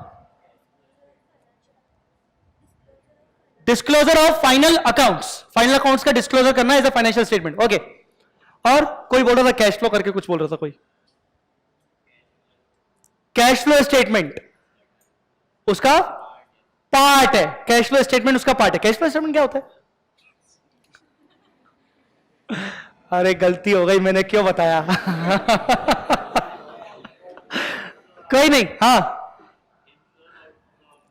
कैश का इनफ्लो कैश का आउटफ्लो पता करने के लिए। Very good. ओके, और क्या, जल्दी बोलो। Balance sheet, P&L। Okay, trading नहीं, बैलेंस शीट और P&L, ट्रेडिंग नहीं, ट्रेडिंग भी आएगा, मैन्युफैक्चरिंग अकाउंट नहीं। हाँ सर, एक ही बात है सर, क्या? हाँ ठीक है। ओके, फाइनेंशियल स्टेटमेंट्स जिसको आप बचपन में फाइनल अकाउंट बोलते थे, बचपन मतलब सीए फाउंडेशन, ठीक है ना, ज्यादा दूर नहीं जाने का, जिसको आप बचपन में फाइनल अकाउंट्स कहते थे, उसको आपको यहां पर फाइनेंशियल स्टेटमेंट्स कहा जाता है। सर क्यों, मतलब इतना स्टैंडर्ड वाला नाम क्यों है? स्टैंडर्ड वाला नाम इसलिए क्योंकि अभी क्या होता है, फाइनल अकाउंट्स क्या होता है, जब हम वर्ड यूज करते हैं ना फाइनल अकाउंट्स, इसका मतलब अकाउंटेंट बना रहा है अकाउंट को और वो फाइनल अकाउंट बन गए, कंप्लीट हो गए।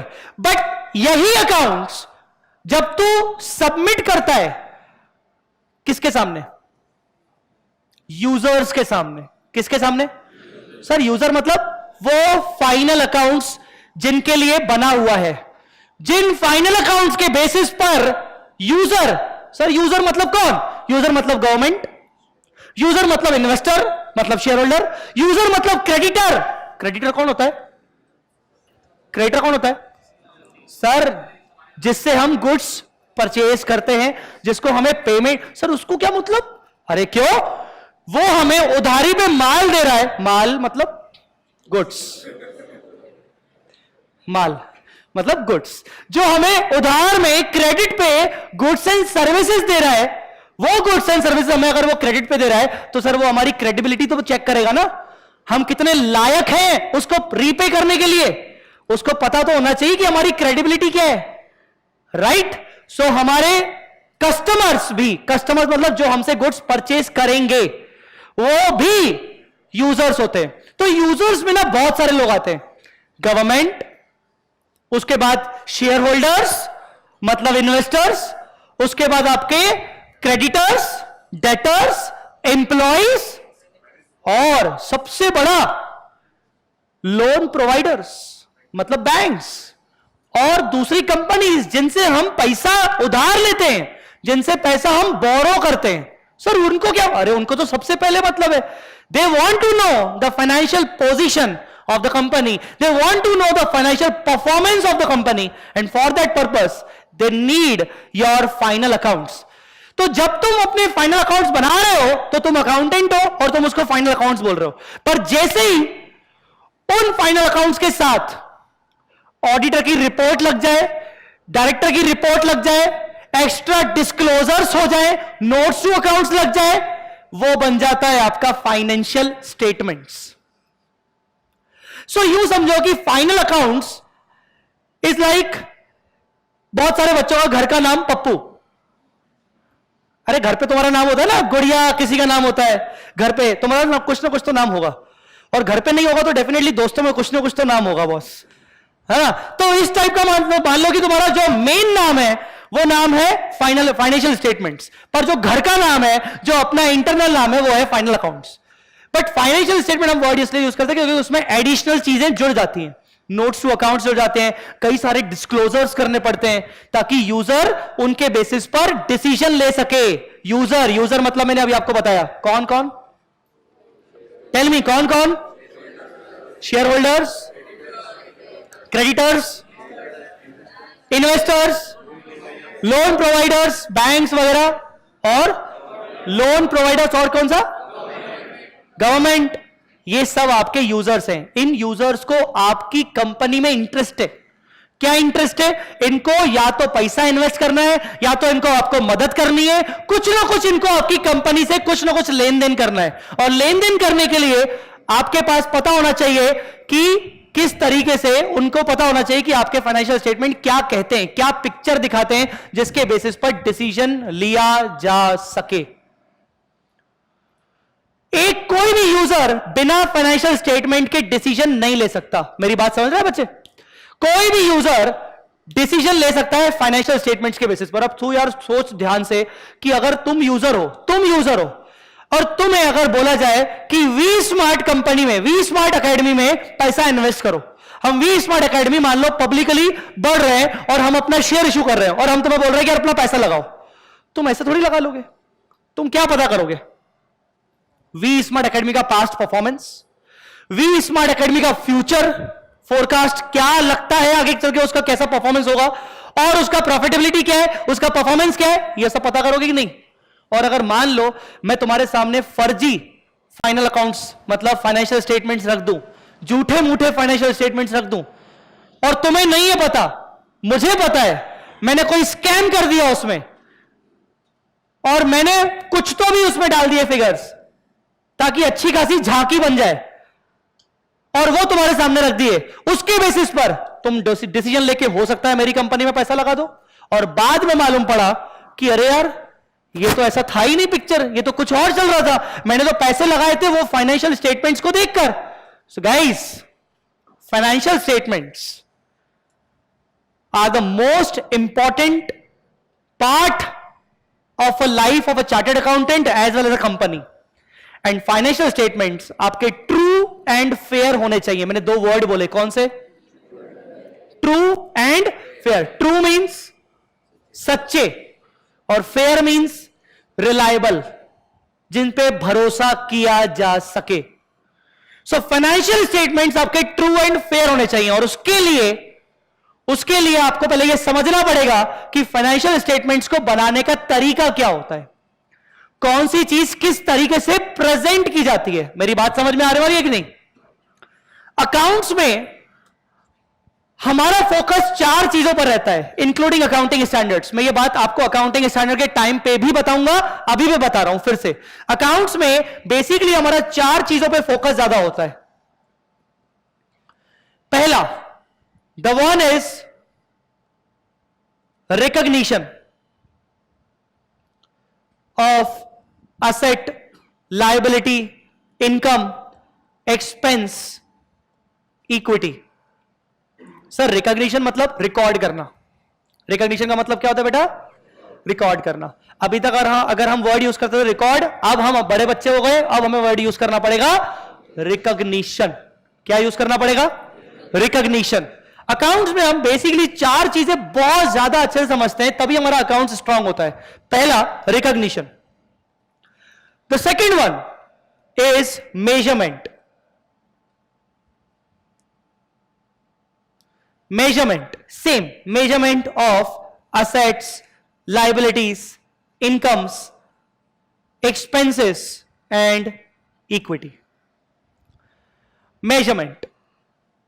सर मेजरमेंट मतलब किसी भी एसेट को, लायबिलिटी को, इनकम को, एक्सपेंस को या इक्विटी को वैल्यू करना, उसका अमाउंट कितना होगा ये जज करना, ये निकालना, उसको बोलते हैं अपन मेजरमेंट। क्या बोलते हैं अपन? मेजरमेंट। गाइस अंडरस्टूड और नॉट? अरे बोलो ना रे, क्लियर हुआ कि नहीं? ओके, सो तीसरा, पहला है रिकॉग्निशन, दूसरा कौन सा? मेजरमेंट। Guys understood? ओके, तीसरा is presentation. The third one is presentation. Record तो कर लिया, मतलब जर्नल एंट्री, मेजर तो कर लिया, मतलब उसका अमाउंट। अब मैं उसको दिखाऊंगा कहां पे, उसको प्रेजेंट कैसे करूंगा? यहां से शुरू होते हैं आपके फाइनेंशियल स्टेटमेंट्स। ये आपके फाइनेंशियल स्टेटमेंट्स नहीं है, है बिल्कुल इसका इंपैक्ट जाता है, बट रिकॉग्निशन करना मतलब फाइनल अकाउंट्स बनाना नहीं होता।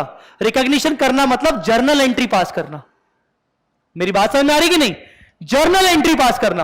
अच्छा, मैं जानना चाह रहा हूं कि आप सब में से कोई स्टूडेंट ऐसा है क्या जो साइंस बैकग्राउंड से?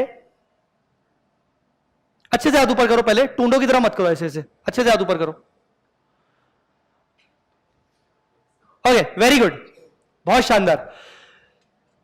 सर आप बहुत शानदार बोल रहे हो, मतलब हमें तो डर लग रहा है, साइंस के स्टूडेंट है सर। कोई नहीं, मैं इसलिए बहुत शानदार बोल रहा हूं क्योंकि मेरा पास्ट एक्सपीरियंस रहा है, साइंस का student comparatively commerce background student से आगे निकलता है और दिमाग में भी वो ज्यादा होता है। प्लीज आप बाकी कॉमर्स के स्टूडेंट्स अदरवाइज मत लीजिएगा, मैं खुद कॉमर्स का हूं तो मैं अपने आप को भी बोल रहा हूं, ठीक है ना? ऐसा नहीं कि सर वो ना जय सर ना अच्छा पढ़ाते पर उन्होंने कुछ बोल दिया, आप नहीं जाएंगे उनकी क्लास में। बेटा डेमो है, देख लो बेटा।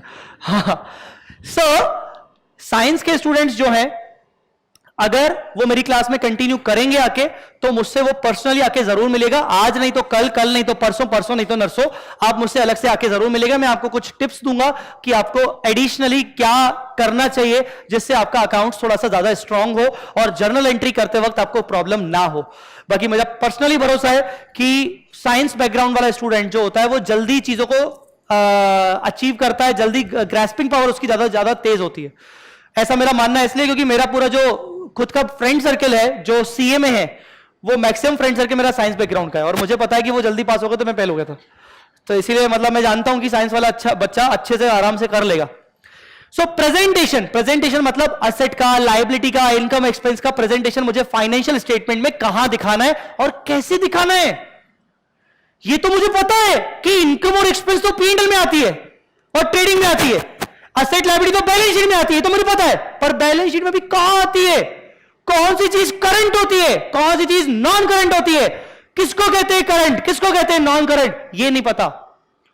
और अगर ये पता भी तो बस ये ऊपर ऊपर से थोड़ा बहुत पता है, 12 महीने, है ना? हाँ, तो प्रेजेंटेशन किधर किसको कहां दिखाने का है ताकि यूजर जल्दी से जल्दी उसको समझ सके। मेरी बात समझ में आ रही कि नहीं? यार ये सब हम चीज किसके लिए बना रहे हैं? यूजर के लिए, सीधी बात है। अब जितना उसको आसान करके देंगे उतना ज्यादा वो जल्दी समझ पाएगा, ठीक है ना? और चौथी चीज डिस्क्लोजर। कई बार ऐसा होता है कि हमने फाइनल अकाउंट्स बना दिए, बैलेंस शीट बना दी, प्रॉफिट एंड लॉस बना दिया और प्रॉफिट एंड लॉस बना दिया और बैलेंस शीट बना दी। अब प्रॉफिट एंड लॉस में तुमने लिखा सबसे पहले टर्नओवर। क्या लिखा? कैसे ढीले लोग हो यार, क्या लिखा? हाँ, टर्नओवर। क्या लिखा? टर्नओवर मतलब क्या? सेल्स। हाँ, अब तुमने लिखा सेल्स, ठीक है ना? अब तुम तो अपनी कंपनी का फाइनल अकाउंट बना रहे हो, तुमने लिख दिया सेल और तुमने लिख दिया sale is equal to 5,000 crore. तुम्हारी कंपनी का सेल है 5,000 करोड़। अब मैं एज ए यूजर, मेरे सामने वो प्रॉफिट एंड लॉस अकाउंट आया, मैंने देखा सेल 5,000 करोड़।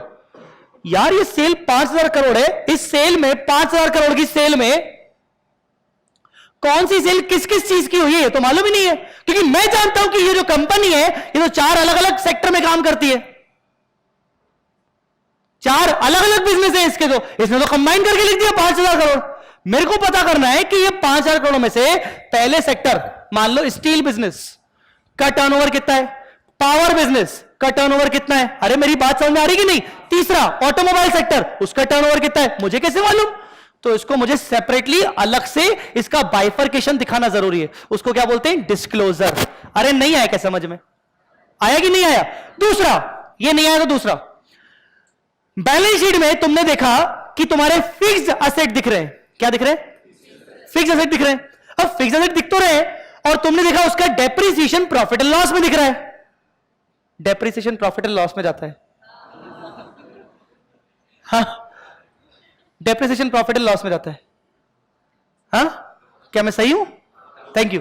हाँ, डेप्रिसिएशन तुमने देखा प्रॉफिट एंड लॉस में देखा, तो तुम्हें यह पता करना है कि इस कंपनी ने डेप्रिसिएशन कौन से मेथड में लगाया है, कौन से मेथड में उसने डेप्रिसिएशन लगाया है, कितने रेट पर डेप्रिसिएशन चार्ज किया है। इसके लिए क्या करना पड़ेगा? डिस्क्लोजर, कि we have followed so and so method, we have followed so and so rates for depreciation.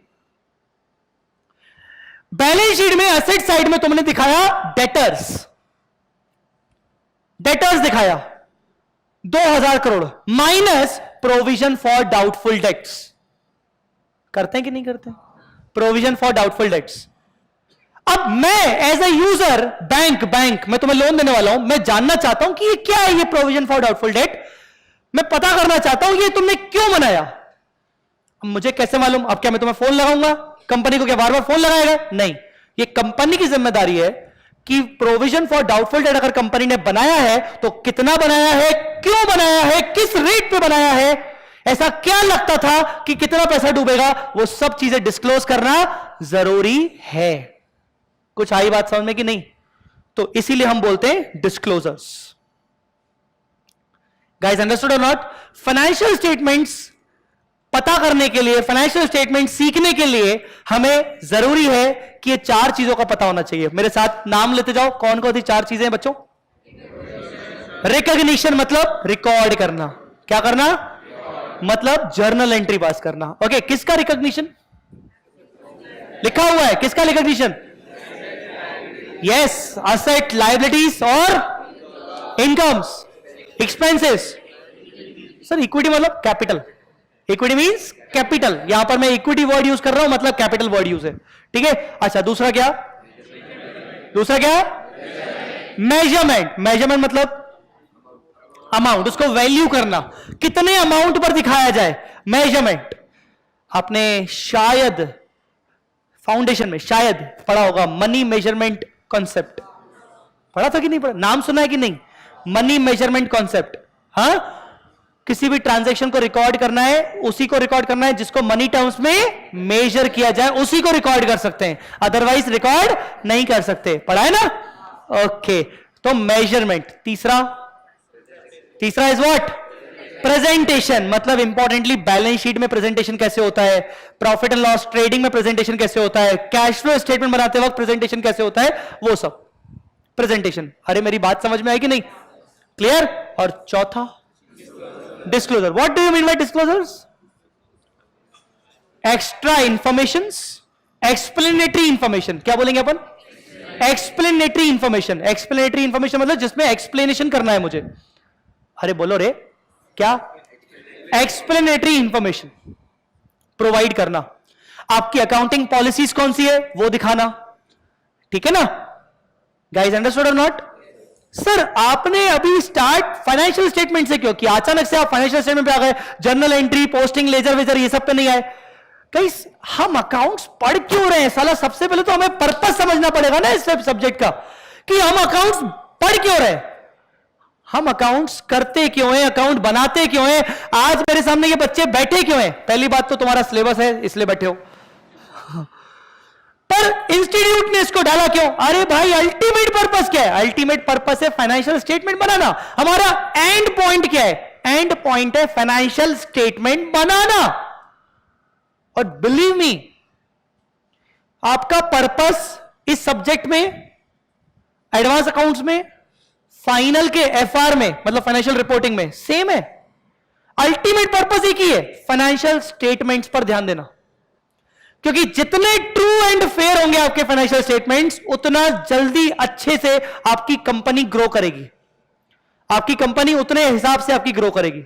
तो financial statements are very important to understand. Now tell me one thing also,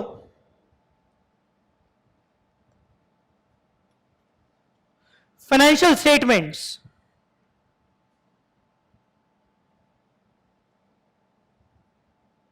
दो टाइप के होते हैं। Financial statements दो type के होते हैं। कौन सा दो टाइप के होते हैं?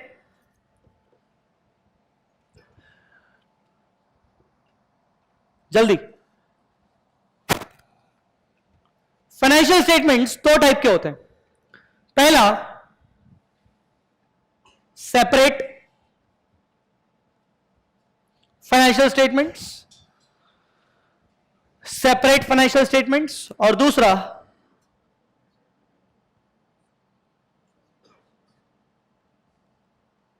Consolidated financial statements.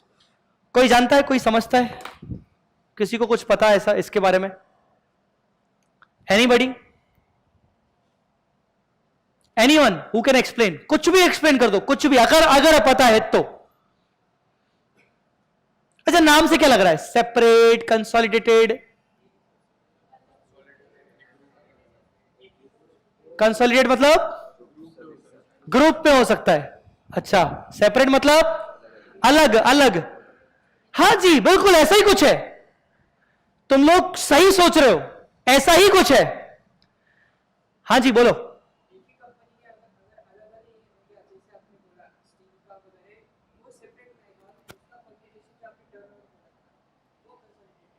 थोड़ा सा सही बोला, थोड़ा सा सही नहीं बोला। अगर मैं यूं कहूं, यस, ब्रांचेस भी होगा तो ठीक है, थोड़ा थोड़ा सही बोला। जा रहे हो उसी तरफ जा रहे हो, बिल्कुल। Very good. दो कंपनीज अगर जुड़ गई हो, कंपनीज, आपने वर्ड यूज किया ब्रांचेस, आपने वर्ड किया यूज किया बिजनेस, अलग अलग। आपने बोला कंपनीज जुड़ गई होंगी। तो मैं यूं कहूं कि एक जय लिमिटेड है, एक कंपनी का नाम है जय लिमिटेड, और दूसरी कंपनी का नाम है विजय लिमिटेड। एक कंपनी है जय लिमिटेड और दूसरी कंपनी है विजय लिमिटेड। मान लीजिए जय लिमिटेड और विजय लिमिटेड आपस में मर्ज हो गए, आपस में मर्ज हो गए, या यूं कह सकते हो कि जय लिमिटेड एक छोटी कंपनी है और विजय लिमिटेड भी छोटी कंपनी है, दिखने से मोटी है। आई एम टॉकिंग अबाउट विजय साडा सर। आपको जब दिखेंगे तो आपको समझ में आ जाएगा। जय लिमिटेड और विजय लिमिटेड दो कंपनीज हैं। जिन दो कंपनीज के ऊपर एक बड़ी कंपनी बैठी है जिसमें उन्होंने इन्वेस्ट किया हुआ है, दैट इज विशाल लिमिटेड। उनसे आपकी मुलाकात हो चुकी है सुबह सुबह। सो यू कैन से कि एक कंपनी है जिसने जय लिमिटेड में इन्वेस्टमेंट किया हुआ है, वो बन जाएगी सब्सिडरी कंपनी। नाम सुना है कभी सब्सिडरी? हाँ, ये सब्सिडरी कंपनी कब बनती है? जनरली जब एक कंपनी दूसरी कंपनी के 50% से ज्यादा वोटिंग राइट्स अक्वायर कर ले। अब वोटिंग राइट्स कैसे अक्वायर करती है? शेयर के थ्रू। अगर एक कंपनी के पास दूसरी कंपनी के 50% से ज्यादा वोटिंग राइट्स हैं, तो इसका मतलब सारे के सारे डिसीजन मेकिंग करने का पावर होल्डिंग के पास आ गया। जिसने इन्वेस्ट किया ना, उसको बोलते हैं होल्डिंग कंपनी। क्या बोलते हैं उसको? Holding company. क्योंकि उसके पास कितने राइट्स हैं? 50 से ज्यादा। कोई भी डिसीजन 50 से ज्यादा, अगर मान लो कोई भी डिसीजन लेना होगा तो 50 से ज्यादा वोटिंग राइट तो मेरे पास है। इसका मतलब सारे के सारे डिसीजंस मैं अटका सकता हूं और मैं पास भी करवा सकता हूं। बात समझ में आई कि नहीं? इसका मतलब सारा का सारा कंट्रोल किसके पास हो गया? होल्डिंग कंपनी के। और सामने वाली कंपनी क्या बन जाती है? सब्सिडरी। तो मान लीजिए जय लिमिटेड एक सब्सिडरी है, विजय लिमिटेड एक सब्सिडरी है, जिनका होल्डिंग कंपनी है विशाल लिमिटेड। मेरी बात समझ में आ रही कि नहीं? नाउ विशाल लिमिटेड, अगर विशाल लिमिटेड अपने खुद के फाइनेंशियल स्टेटमेंट्स बनाएगा जिसमें वो खुद का टर्नओवर, खुद का इनकम, खुद का एक्सपेंस, खुद के एसेट्स, ओनली खुद के एसेट्स लायबिलिटीज दिखाएगा, तो उसको अपन बोलेंगे SFS, सेपरेट फाइनेंशियल स्टेटमेंट्स। आई मेरी बात समझ में कि नहीं? अरे बोलो ना रे, क्लियर हुआ कि नहीं? बट यहीं पर यहीं पर जो विशाल लिमिटेड के शेयर होल्डर्स हैं, अब विशाल लिमिटेड भी तो एक कंपनी है ना, उसके भी शेयर होल्डर्स होंगे। विशाल लिमिटेड के शेयर होल्डर ने बोला, मान लो तुम सब लोग विशाल लिमिटेड के शेयर होल्डर हो, तुम सब लोग, और मैंने तुम्हारे सामने विशाल लिमिटेड के फाइनेंशियल स्टेटमेंट सबमिट किए। तुमने फाइनेंशियल स्टेटमेंट देखा, तुमने बोला अच्छा हाँ ये ओके, विशाल लिमिटेड की एसेट्स लायबिलिटीज वगैरह वगैरह। उसमें तुम्हें क्या दिखा? उसमें तुम्हें दिखा विशाल लिमिटेड की बैलेंस शीट में दिखा इन्वेस्टमेंट इन जय, इन्वेस्टमेंट इन विजय, ये दिखा। तो तुम सबने ना सवाल पूछा विशाल लिमिटेड से, तुमने बोला ये क्या है सर, ये बताइए। तुम लोग सवाल पूछना जानते हो, तुम्हें पता है कि सवाल पूछना पड़ेगा, क्यों? क्योंकि तुम लोग हो शेयर होल्डर, तुम्हारा पैसा विशाल लिमिटेड में लगा हुआ है। अब विशाल लिमिटेड तुम्हारा पैसा कैसे यूज कर रहा है, यह तुम्हारा जानना हक है। यू शुड नो कि तुम्हारा पैसा कहां कहां यूज हो रहा है। तो तुमने पूछा ये तुम्हारा पैसा, ये हमारा पैसा तुमने कहां लगाया? तो विशाल लिमिटेड ने बोला कि मैंने जय लिमिटेड में इन्वेस्ट किया है, बहुत अच्छा आदमी है, और दूसरा विजय लिमिटेड ने इन्वेस्ट किया है, वो भी बहुत अच्छा आदमी है। तो हमने उन दोनों कंपनी में इन्वेस्ट किया है, और वो दो कंपनीज अब मेरी बन गई। मतलब विशाल लिमिटेड बोल रहा है कि वो दोनों कंपनीज मेरी बन गई। तो शेयर होल्डर कह रहा है कि अच्छा तुम लोग, हमने किस में इन्वेस्ट किया है? तुम लोगों ने विशाल लिमिटेड में। इसका मतलब मालिक कौन है? तुम लोग। मालिक कौन है? ओनर्स कौन है?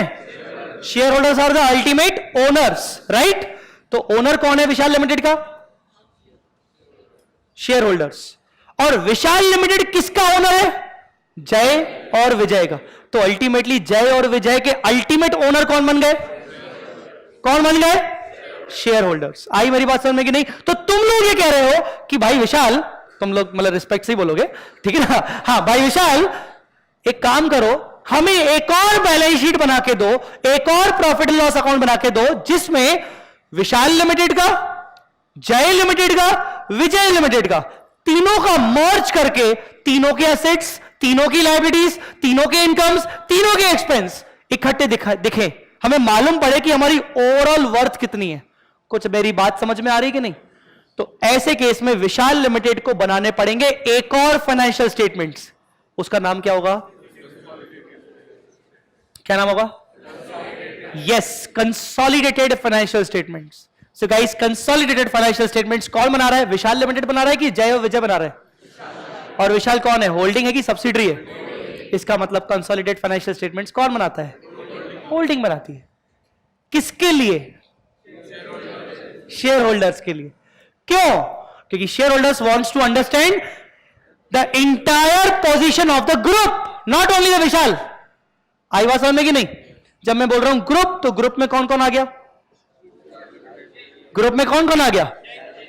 विशाल लिमिटेड, जय लिमिटेड, विजय लिमिटेड। तो पूरे ग्रुप की डेफिनेशन, ग्रुप पे बात करेंगे तो तुम्हें चाहिए consolidated financial statement. So guys, मैं फिर से वापस आ रहा हूं। फाइनेंशियल स्टेटमेंट्स कितने टाइप के होते हैं? कौन सा टाइप? जल्दी बोलो। सेपरेट, एसएफएस, और दूसरा कंसोलिडेटेड फाइनेंशियल स्टेटमेंट मतलब सीएफएस। गाइस, अंडरस्टूड और नॉट?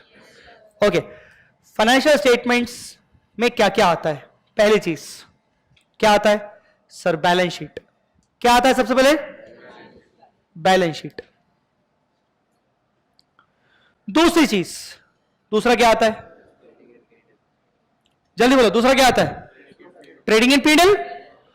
अब से लेकर हम ट्रेडिंग एंड पीएनएल नहीं बोलेंगे, आज के बाद हम वर्ड यूज करेंगे statement of profit and loss. Profit and loss का स्टेटमेंट जिसमें ट्रेडिंग के आइटम, मैन्युफैक्चरिंग के आइटम और पीएनएल के आइटम इकट्ठे एक ही साथ दिखते हैं। मेरी बात समझ में आ रही कि नहीं? इसको वर्ड क्या बोला जाएगा? शॉर्ट में कभी कभार मैं एसपीएल बोल दूं तो समझ जाना, ठीक है ना? Statement of profit and loss. Guys, understood और नॉट? अच्छा हाँ, एक और चीज, बैलेंस शीट और पीएनएल में क्या अंतर है? बैलेंस शीट और पीएनएल में क्या अंतर है? टेल मी।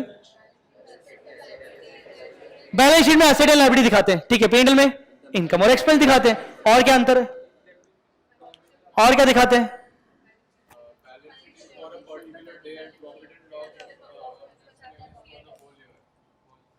ओके, P&L में, अच्छा वो रियल पर्सनल नॉमिनल वाले नॉमिनल, हाँ बहुत बढ़िया, ठीक है। P&L में नॉमिनल अकाउंट आता है, ठीक है। और बैलेंस शीट में नॉमिनल अकाउंट नहीं आते, नहीं आते पक्का? आते कि नहीं आते? नहीं आते। आते हैं बेटा, बताऊंगा मैं कैसे आते हैं।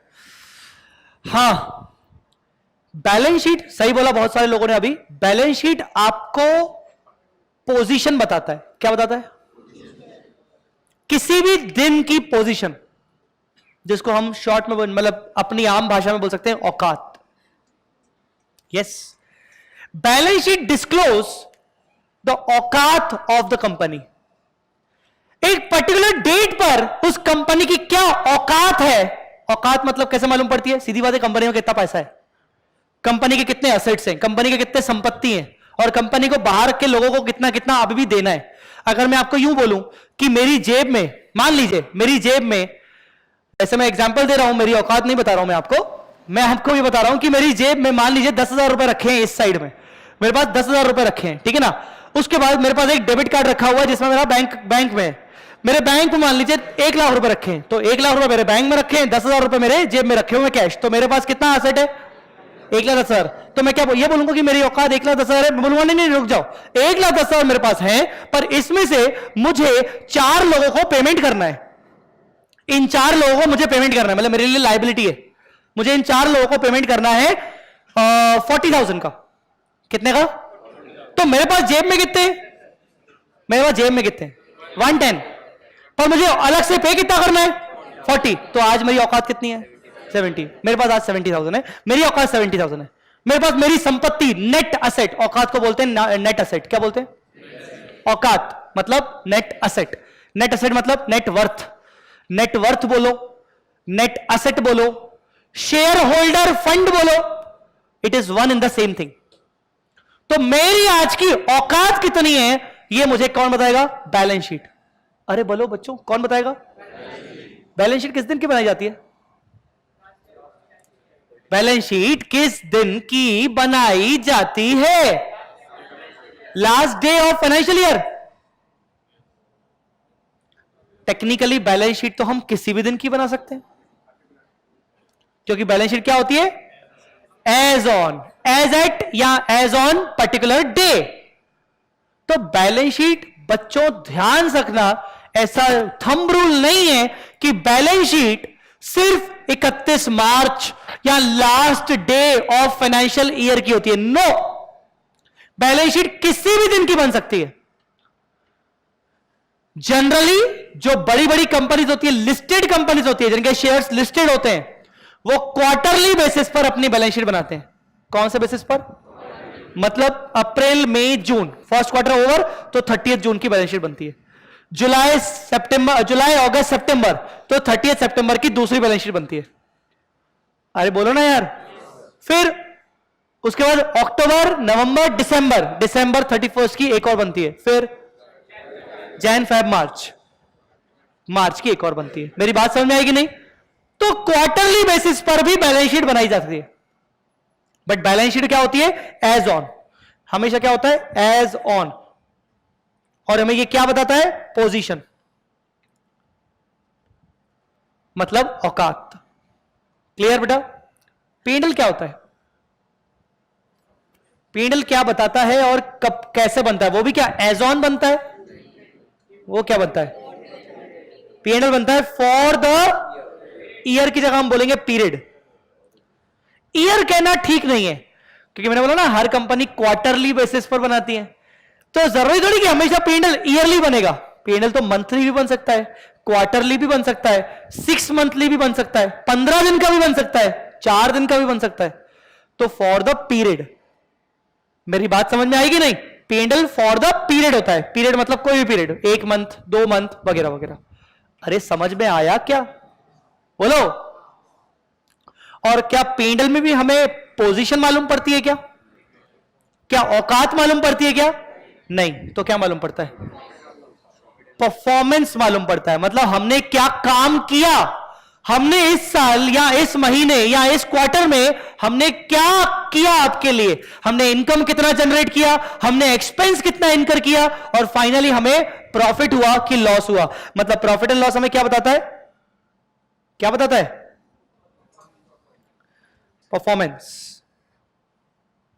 ठीक है, फाइनेंशियल स्टेटमेंट्स में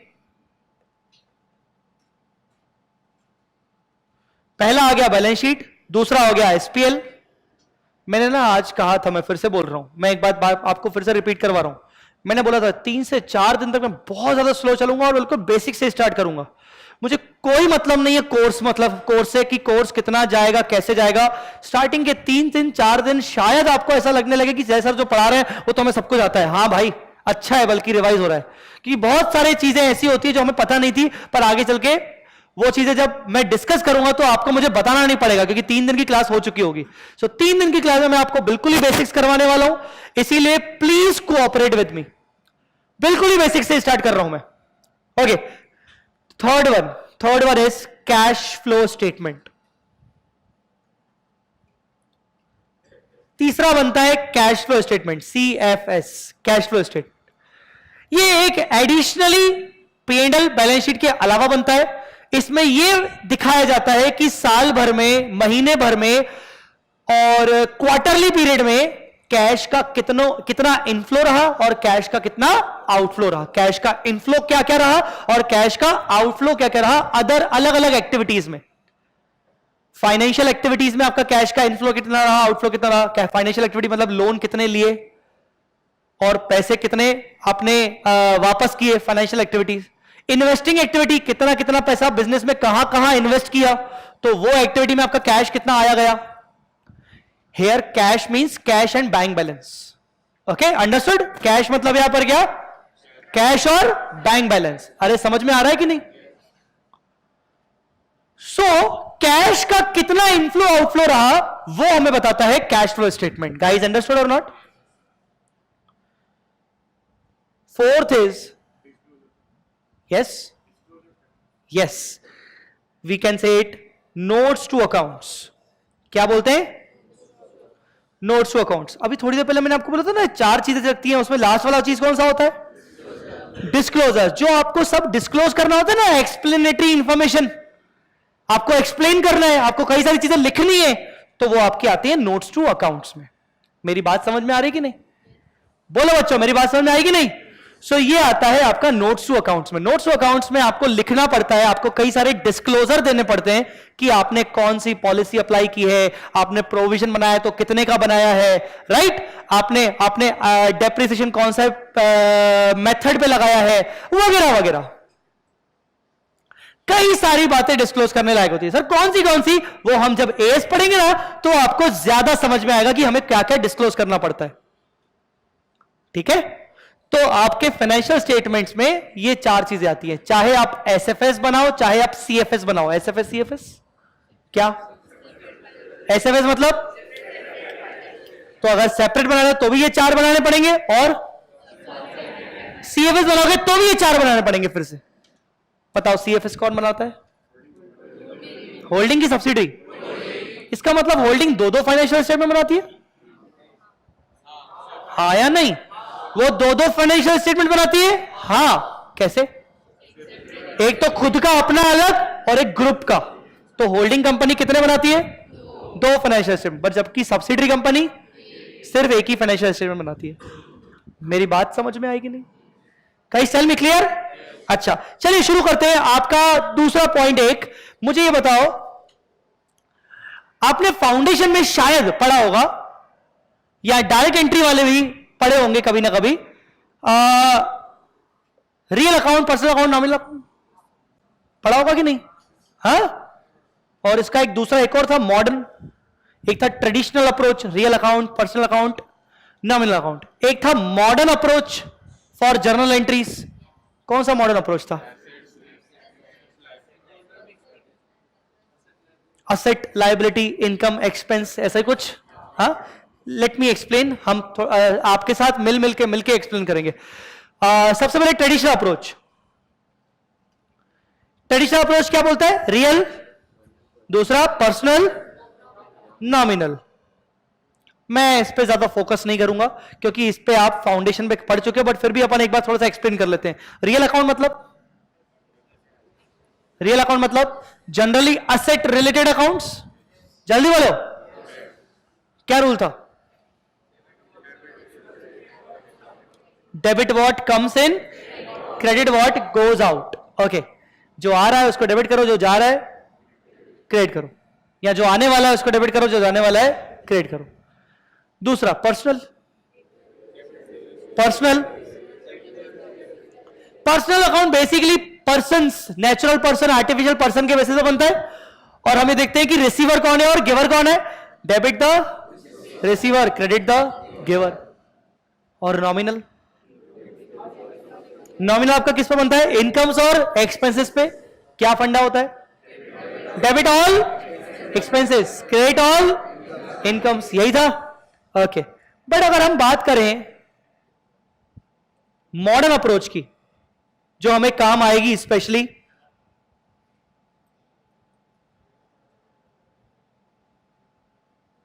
अगर हम बात करें मॉडर्न अप्रोच की, अगर रियल पर्सनल नॉमिनी नहीं समझना है, और मैं आज भी सिर्फ क्लास में नाम ले रहा हूं रियल पर्सनल नॉमिनी, मैं आज के बाद कभी नाम लूंगा भी नहीं. हम मोस्टली जब जर्नल एंट्री करेंगे तो हमें मॉडर्न अप्रोच ही फॉलो करना है, जिसमें हम ये देखते हैं कि असेट, लाइबिलिटीज, लाइबिलिटीज के साथ इक्विटी मतलब कैपिटल, एक्सपेंसेस, इनकम्स. ये चार चीजें क्या हैं? चार चीजों के रूल क्या है? Asset, tell me. असेट, अगर असेट इंक्रीज हो रहा है तो क्या करते हैं? डेबिट. असेट अगर इंक्रीज हो रहा है तो क्या करते हैं? डेबिट. और अगर असेट डिक्रीज हो रहा है तो क्या करते हैं? बोलो बच्चों, क्या करते हैं? Credit. Right. Okay, liabilities just उल्टा. लाइबिलिटीज किसका उल्टा? असेट का उल्टा. टेल मी, क्या करते हैं? इंक्रीज हो रहा तो क्रेडिट, और डिक्रीज हो रहा तो डेबिट. लाइबिलिटीज और इक्विटी जस्ट असेट का उल्टा. असेट अगर इंक्रीज हो रहा है तो डेबिट करेंगे, असेट अगर डिक्रीज हो रहा है तो क्रेडिट करेंगे. अब मैं इतना क्यों इस पे फोकस कर रहा हूं, ये सब क्यों मैं चीजें ला रहा हूं आपके सामने? आप तो फाउंडेशन पास करके आए हो, तो क्या मैं ये मान लूं कि आपको जर्नल एंट्री करना आती है? नहीं, क्योंकि मेरा पास्ट एक्सपीरियंस कहता है कि यार इंटर में आके भी ना जर्नल एंट्री प्रॉपर तरीके से आपको शायद बहुत सारे बच्चों को दिक्कत देती है. कहीं ना कहीं प्रॉब्लमेटिक सिचुएशन होती है, और वो मुझे मालूम पड़ जाएगा by the period of time, starting के 10-15 दिनों में, कि जर्नल एंट्री में अपन कितने पानी में. बट समझना ये जरूरी है. अब ना ये तुम्हें वहां से उठना पड़ेगा राम मोहन श्याम से. सर ये कौन है? वो तुम्हारे सीपीटी 11-12 में ना ये Ram Mohan, Ram introduce capital, Mohan introduce this, and वो होता था ना. आई थिंक मैक्सिमम नाम वही होते थे, राम मोहन श्याम वगैरह. अब ना उनकी लाइफ से बाहर निकल के ना आपको बहुत सारी चीजें करनी है. आपको बहुत सारे जर्नल एंट्री ऐसी करनी है, साला दिमाग खराब हो जाता है कि यार इसकी जर्नल एंट्री क्या होगी, कैसे होगी. अब ये ना ही इंट्रोड्यूस कैपिटल के अलावा बहुत सारी चीजें होती हैं. तो उस टाइम पर हालत खराब हो जाती है कि एक एंट्री समझने में, क्योंकि पूरा फंडा आपका एंट्री का है. एंट्री नहीं समझ में आई, एंट्री गलत, तो आपका फाइनेंशियल स्टेटमेंट्स गलत, मतलब आपकी पोजीशन गलत, मतलब आपके परफॉर्मेंस गलत, मतलब ट्रू एंड फेयर व्यू नहीं आएगा. आया समझ में कि नहीं? सो असेट बढ़ रही है डेबिट, कम हो रही है क्रेडिट. लाइबिलिटीज बढ़ रही है तो क्रेडिट, और कम हो रही तो डेबिट. एक्सपेंसेस जस्ट असेट की तरह, सेम टू सेम असेट की तरह. बोलो बोलो, बढ़ रही तो डेबिट, डिक्रीज हो रहा तो जनरली एक्सपेंस कभी डिक्रीज नहीं होता, एक्सपेंस तो बढ़ता जाता है ना. अरे एक्सपेंस होगा या तो नहीं होगा, ऐसा तो नहीं होगा. एक्सपेंस कम होगा मतलब एक्सपेंस वापस से डिक्रीज होगा, ऐसा तो थोड़ी होता है. एक्सेप्शनल केसेस में होता है जब हमें एक्सपेंस को रिवर्स करना पड़ता है. आ रही है मेरी बात समझ में कि नहीं? पर जनरली एक्सपेंस क्या होता है? होता है या तो नहीं होता है, तो इसलिए वो डेबिट होता है. मेरी बात समझ में आई? ओके. और इनकम एक्सपेंस का जस्ट उल्टा. बोलो क्या? इंक्रीज और डिक्रीज. वैसे ही सेम, इनकम कभी डिक्रीज नहीं होती, इनकम या तो होगी या तो नहीं होगी. पर डिक्रीज एक्सेप्शनल केसेस में हो सकता है जहां पर हमें इनकम को रिवर्स करना पड़े। अरे समझ में आया क्या गाइस? अंडरस्टूड और नॉट? पक्का? ओके। सो ये चार चीजें आपको समझना जरूरी है। अब समझना तो सर जरूरी है, इसमें रटने वाली चीजें तो है सर, ये तो रट लेंगे, पर मालूम कैसे पड़ेगा कि एसेट क्या होती है, लायबिलिटी क्या होती है, इनकम क्या होती है और एक्सपेंस क्या होती है। चलो, अगर अपनी कॉपी लाए हो तो अब हमें कुछ कुछ पॉइंट समझना जरूरी है। शायद आपको कुछ लिखना पड़े, मतलब कुछ लिखवाऊंगा नहीं, पर शायद आपको अपनी लैंग्वेज में कुछ ना कुछ लिखना पड़े। जब मैं बोलता हूं ना अपनी लैंग्वेज में, तो तुम्हारी लैंग्वेज कुछ भी हो सकती है। ऐसा जरूरी नहीं कि तुम्हें शर्म आए और तुम्हें लगे कि यार सर देख रहे हैं, इंग्लिश में ही लिखना पड़ेगा क्या? हिंदी में लिखो, मराठी में लिखो, हिब्रू में लिखो, सिंधी में लिखो, गुजराती में लिखो, कैसे भी लिखो, बस लिखो, अपनी लैंग्वेज में लिखो। ठीक है ना? आपको बस लिखना है, ये मत सोचना कि साइड वाला क्या सोच रहा होगा, वो इंग्लिश में लिख रहा है तो मैं हिंदी में लिख रहा हूं, अरे यार मजा नहीं आ रहा है। ऐसा नहीं है, सर देख रहे हैं मेरी कॉपी में, है ना? अच्छा, कुछ कुछ बच्चे क्या होते हैं, सर देखते ना, ये हरकतें मत करना। मैं देखूंगा कॉपी में ताकि तुम्हारे ऊपर कुछ इंप्रूवमेंट करवा सकूं। मैं अभी आके आके कभी कभार घूमूंगा भी, तो तुम्हारी कॉपी में जब झांकू ना, दैट मींस मैं कुछ बोलना चाह रहा हूं, मैं देखना चाह रहा हूं कि कॉपी कैसे बन रही है, कुछ उस पर कमेंट पॉजिटिवली करूंगा, नेगेटिवली कमेंट नहीं करूंगा। ठीक है ना? मैं कुछ समझाना चाह रहा हूं इसीलिए, तो ऐसे ऐसे छुपाना मत। ठीक है? So guys, now we are going to understand कि असेट, लायबिलिटीज, इनकम, एक्सपेंस क्या होती है। Since today we don't have enough time, so we will discuss only asset and liability first of all. Now tell me, अगर पहले मैं आपसे पूछना चाहूंगा, what do you mean by asset? Can anybody explain? तू नहीं बताएगा? हाँ, what do you mean by asset? Yes, आपका नाम अब एक्सप्लेन करोगे नाम के साथ।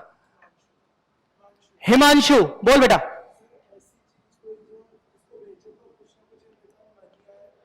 जिसको बेचे तो इन रिटर्न मनी आए। ओके,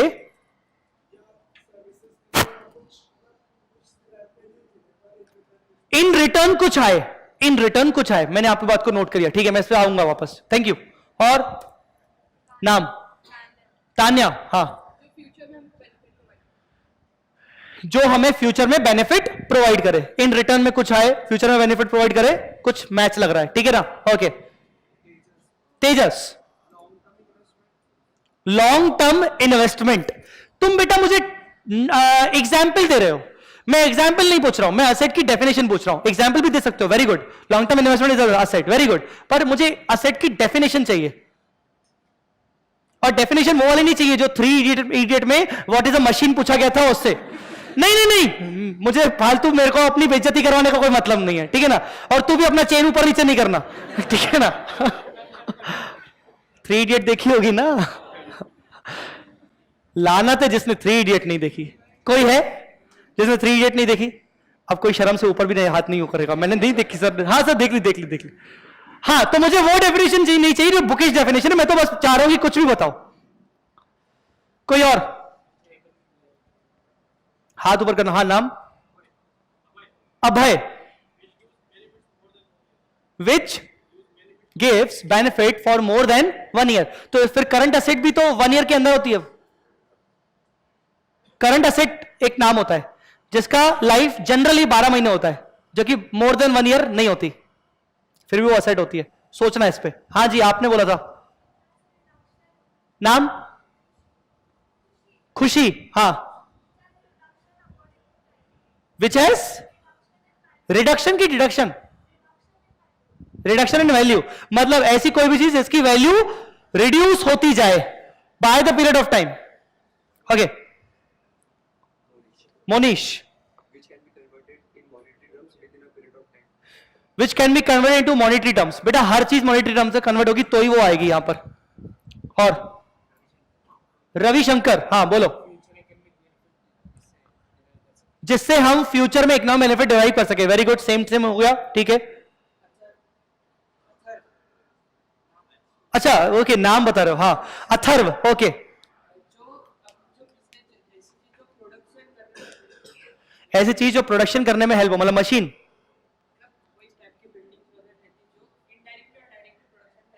जो प्रोडक्शन में हेल्प करे सिर्फ वही होती है एसेट, बाकी नहीं होती है। ये कैलकुलेटर रखा है मेरे पास, ये जिसमें मैं लिख रहा हूं लैपटॉप, मैं कोई प्रोडक्शन नहीं कर रहा हूं। प्रोडक्शन आगे, हाँ आपने हाथ ऊपर किया था, नाम प्रथमेश। जिस चीज में हम इन्वेस्ट करते हैं, इन्वेस्ट तो मैंने जैसे मान लो मोबाइल में इन्वेस्ट किया, कैलकुलेटर में इन्वेस्ट किया, पर हो सकता है मैं उसको अपनी एसेट ना मानूं, हो सकता है मैं उसको अपना एक्सपेंडिचर मान लूं। कैलकुलेटर मैंने पैसा इन्वेस्ट किया, 100 रुपए का खरीदा, मैंने उसको अपना एक्सपेंडिचर मान लिया, मैंने उसको एसेट नहीं माना, वो मेरी मर्जी। बहुत शानदार जवाब। हाँ अजिंक्य, हाँ समथिंग दैट बिजनेस ओन्स। वाह क्या पॉइंट बोला है, इस पर मुझे आना है। ठीक है बैठ जा, लोड मत ले ज्यादा। पहले नाम ने बता तूने, सुखम शुभम, हाँ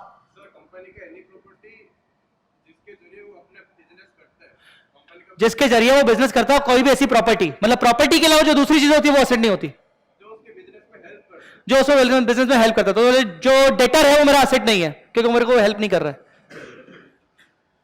हाँ Shreyas,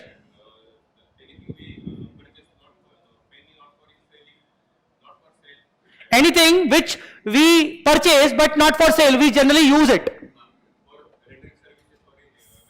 for rendering service or for the production purpose. Okay. Asiya, हाँ जिससे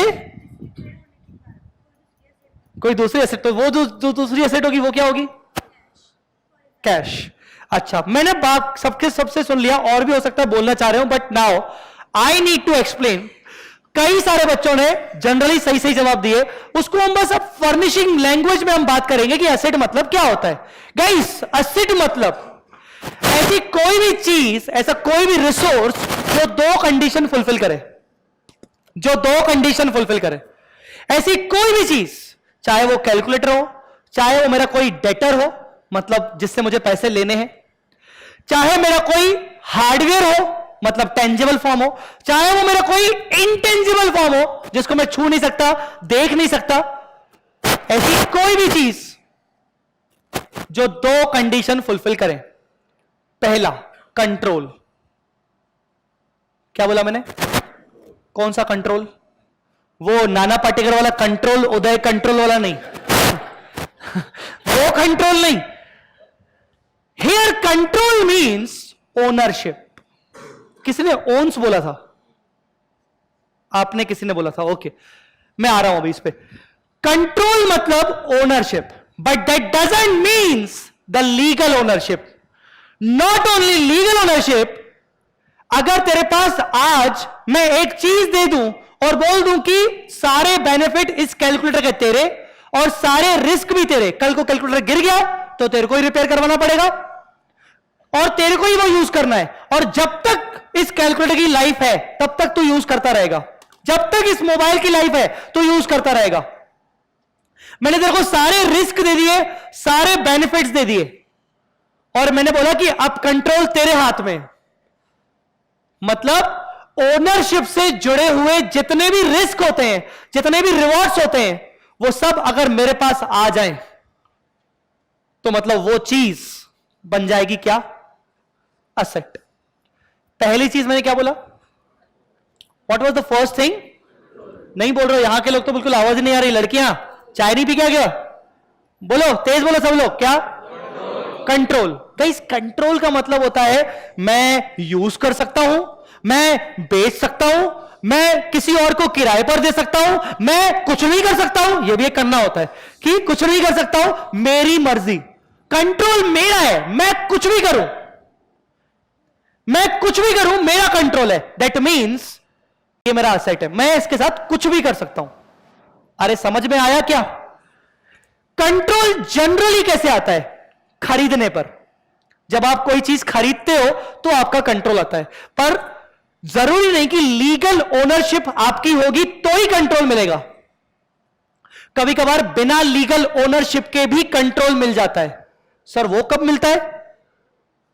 जब हम लीज पर कोई एसेट खरीदते हैं, क्या बोले वर्ड बोला, लीज, लॉन्ग टर्म लीज पर कोई एसेट खरीदते हैं।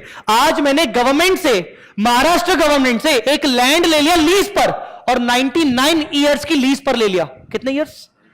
मतलब 99 ईयर्स तक मैं यूज करूंगा, मैं जो करना चाहूं करूं, क्योंकि मैंने इकट्ठा पैसा गवर्नमेंट को दे दिया, पूरा पैसा दे दिया। अब वो चाहे मैं लैंड यूज करूं बिजनेस में, मेरी मर्जी, मैं उसको बेच दूं, मेरी मर्जी, उसमें लिखा हुआ है राइट कि तू बेच भी सकता है किसी और को। मैं उसको यूज ना करूं, मैं कौन से बिजनेस में यूज करूं, मेरी मर्जी, it is my asset. Why? Because I have control over such asset. मैं उसके ऊपर कंट्रोल कर पा रहा हूं। बात समझ में आ रही कि नहीं? मैं उसके ऊपर क्या कर सकता हूं? कंट्रोल कर सकता हूं। ये मेरा विल पावर है कि मैं उसको क्या करूं। तो ऐसी कोई भी एसेट जिसके ऊपर क्या हो, कंट्रोल। किसका कंट्रोल हो? एंटरप्राइज का, एंटिटी का, कंपनी का कंट्रोल हो, उसको क्या बोलते हैं? बोलो ना बच्चों, एसेट। तो एसेट होने के लिए, असेट होने के लिए पहली चीज क्या बोला मैंने? क्या बोला? और कंट्रोल कैसे आता है? या तो लीगल ओनरशिप से, या तो डीम्ड ओनरशिप से। सर डीम्ड मतलब? अरे वही जो मैंने अभी बोला, लीजेस का एग्जांपल दिया मैंने आपको, ठीक है ना? डीम्ड ओनरशिप से। कंट्रोल का मतलब क्या होता है? आप यूज कर सकते हो, आप सेल कर सकते हो, आप रेंट पे दे सकते हो, आप ट्रांसफर कर सकते हो, आप कुछ भी कर सकते हो। आया समझ में कि नहीं? गाइस क्लियर हुआ कि नहीं? द सेकेंड थिंग, हम बात कर रहे थे असेट को डिफाइन करने की। So asset means what? Asset means one which satisfies the first condition, which is called control. Guys understood or not? Control. The second condition is future economic benefits are expected to flow. Short में हम उसको सिर्फ future economic benefits भी बोल सकते हैं। Future economic benefits are expected to flow. Sir इसको थोड़ा अच्छे से बताओ। ऐसी कोई भी चीज जिससे आपको एक्सपेक्टेशन है कि आपको कुछ ना कुछ फ्यूचर में इकोनॉमिक बेनिफिट्स मिलेंगे, या तो बेचने पर, देखो अब यहां पर, या तो यूज करने पर, या तो सेल करने पर, या तो ट्रांसफर करने पर, या तो रेंट पे देने पर, कुछ ना कुछ आपको इनफ्लोज आ सकते हैं। ऐसा आपका एक्सपेक्टेशन है, आपको लगता है कि फ्यूचर में आपको बेनिफिट्स मिलेंगे। गाइस अंडरस्टूड और नॉट? टेल मी, क्लियर हो कि नहीं? अब ना बहुत बार ऐसा होता है कि कभी कभार बच्चा या हम सब लोग उलझ जाते हैं कि हम इसको असेट माने या हम इसको एक्सपेंस माने। कोई ऐसी चीज जो हम खर्चा कर रहे हैं, जो हमने एक्सपेंडिचर किया, मैं उसको एक्सपेंस मानूं कि या मैं उसको असेट मानूं? क्योंकि असेट के लिए भी तो खर्चा करना पड़ता है ना। अरे मेरी बात समझ में आ रही कि नहीं? और दूसरी बात, जो रूल हमने अभी देखे थे, असेट का रूल देखो और एक्सपेंस का रूल देखो, सेम है, पर साला दोनों का ट्रीटमेंट अलग अलग है। असेट जाता है तुम्हारा बैलेंस शीट में और एक्सपेंस कहां जाता है? P&L में। तो कभी कभार हम लोग उलझ जाते हैं कि हमें किसी चीज को असेट मानना चाहिए कि हमें किसी चीज को एक्सपेंस मानना चाहिए। तो सर हमें कैसे मालूम पड़ेगा? जैसे मैंने अपने एम्प्लॉय को सैलरी दिया, पे किया, क्या है मेरा ये? क्यों? एक तो कंट्रोल नहीं है, बात सही है। दूसरा, मुझे बात करो इस वाले कैरेक्टरिस्टिक को ध्यान में रखते हुए,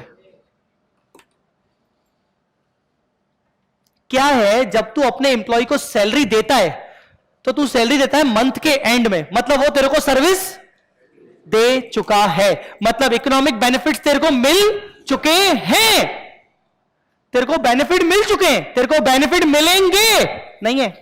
हो सकता है वो कल से नहीं आए, तेरा कंट्रोल नहीं है उस पर, हो सकता है वो कल से ना आए।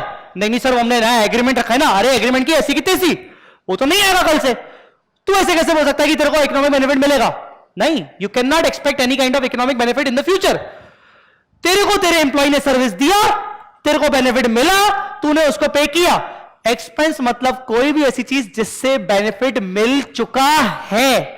और असेट मतलब ऐसी कोई चीज जिससे बेनिफिट मिलना बाकी है।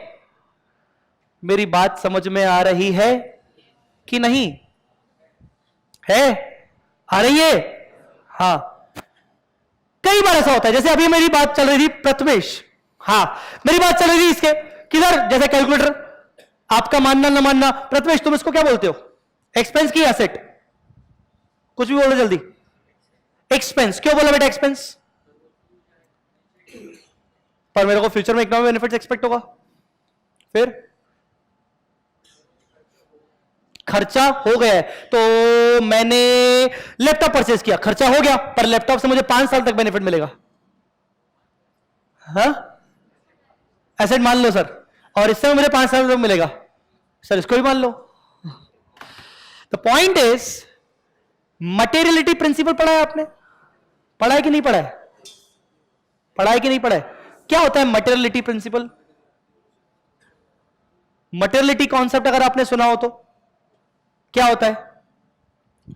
फाइनेंशियल स्टेटमेंट्स बनाते वक्त आपको मटेरियल आइटम्स को ज्यादा फोकस करके चलना है। आपको यह देखना है कि आपके बिजनेस में यूजर को डिसीजन लेने के लिए कैलकुलेटर ज्यादा मटेरियल है कि लैपटॉप ज्यादा मटेरियल है? यूजर अपना डिसीजन क्या कैलकुलेटर के सहारे लेगा क्या? नहीं। और दूसरा, कैलकुलेटर सही बोला हो कि सर कल को टूट जाए तो, और मुझे ज्यादा फर्क नहीं पड़ेगा, मतलब मैं बोल सकता हूं कि यार मैंने कैलकुलेटर खरीदा, मैंने कुछ दिन यूज किया, मेरे को बेनिफिट मिल गया, कल को टूट भी गया तो मेरे को ज्यादा नहीं अखरेगा, मेरे लिए मटेरियल आइटम नहीं है। आ रही है मेरी बात समझ में कि नहीं? यहीं पर मैं मशीन परचेज करूं, लैपटॉप परचेज करूं, मेरे लिए मटेरियल आइटम है पहली बात तो, और मुझे पता है कि फ्यूचर में इकोनॉमिक बेनिफिट्स मुझे 1 साल से ज्यादा पीरियड के लिए मिलेगा। सर चलो छोड़ो, 1 साल के लिए छोड़ो, अगर आपको पता है कि आपको विद इन 10 मंथ्स में मिलेगा, 8 मंथ्स में मिलेगा, तो भी होगा क्या? Yes, it is your current asset.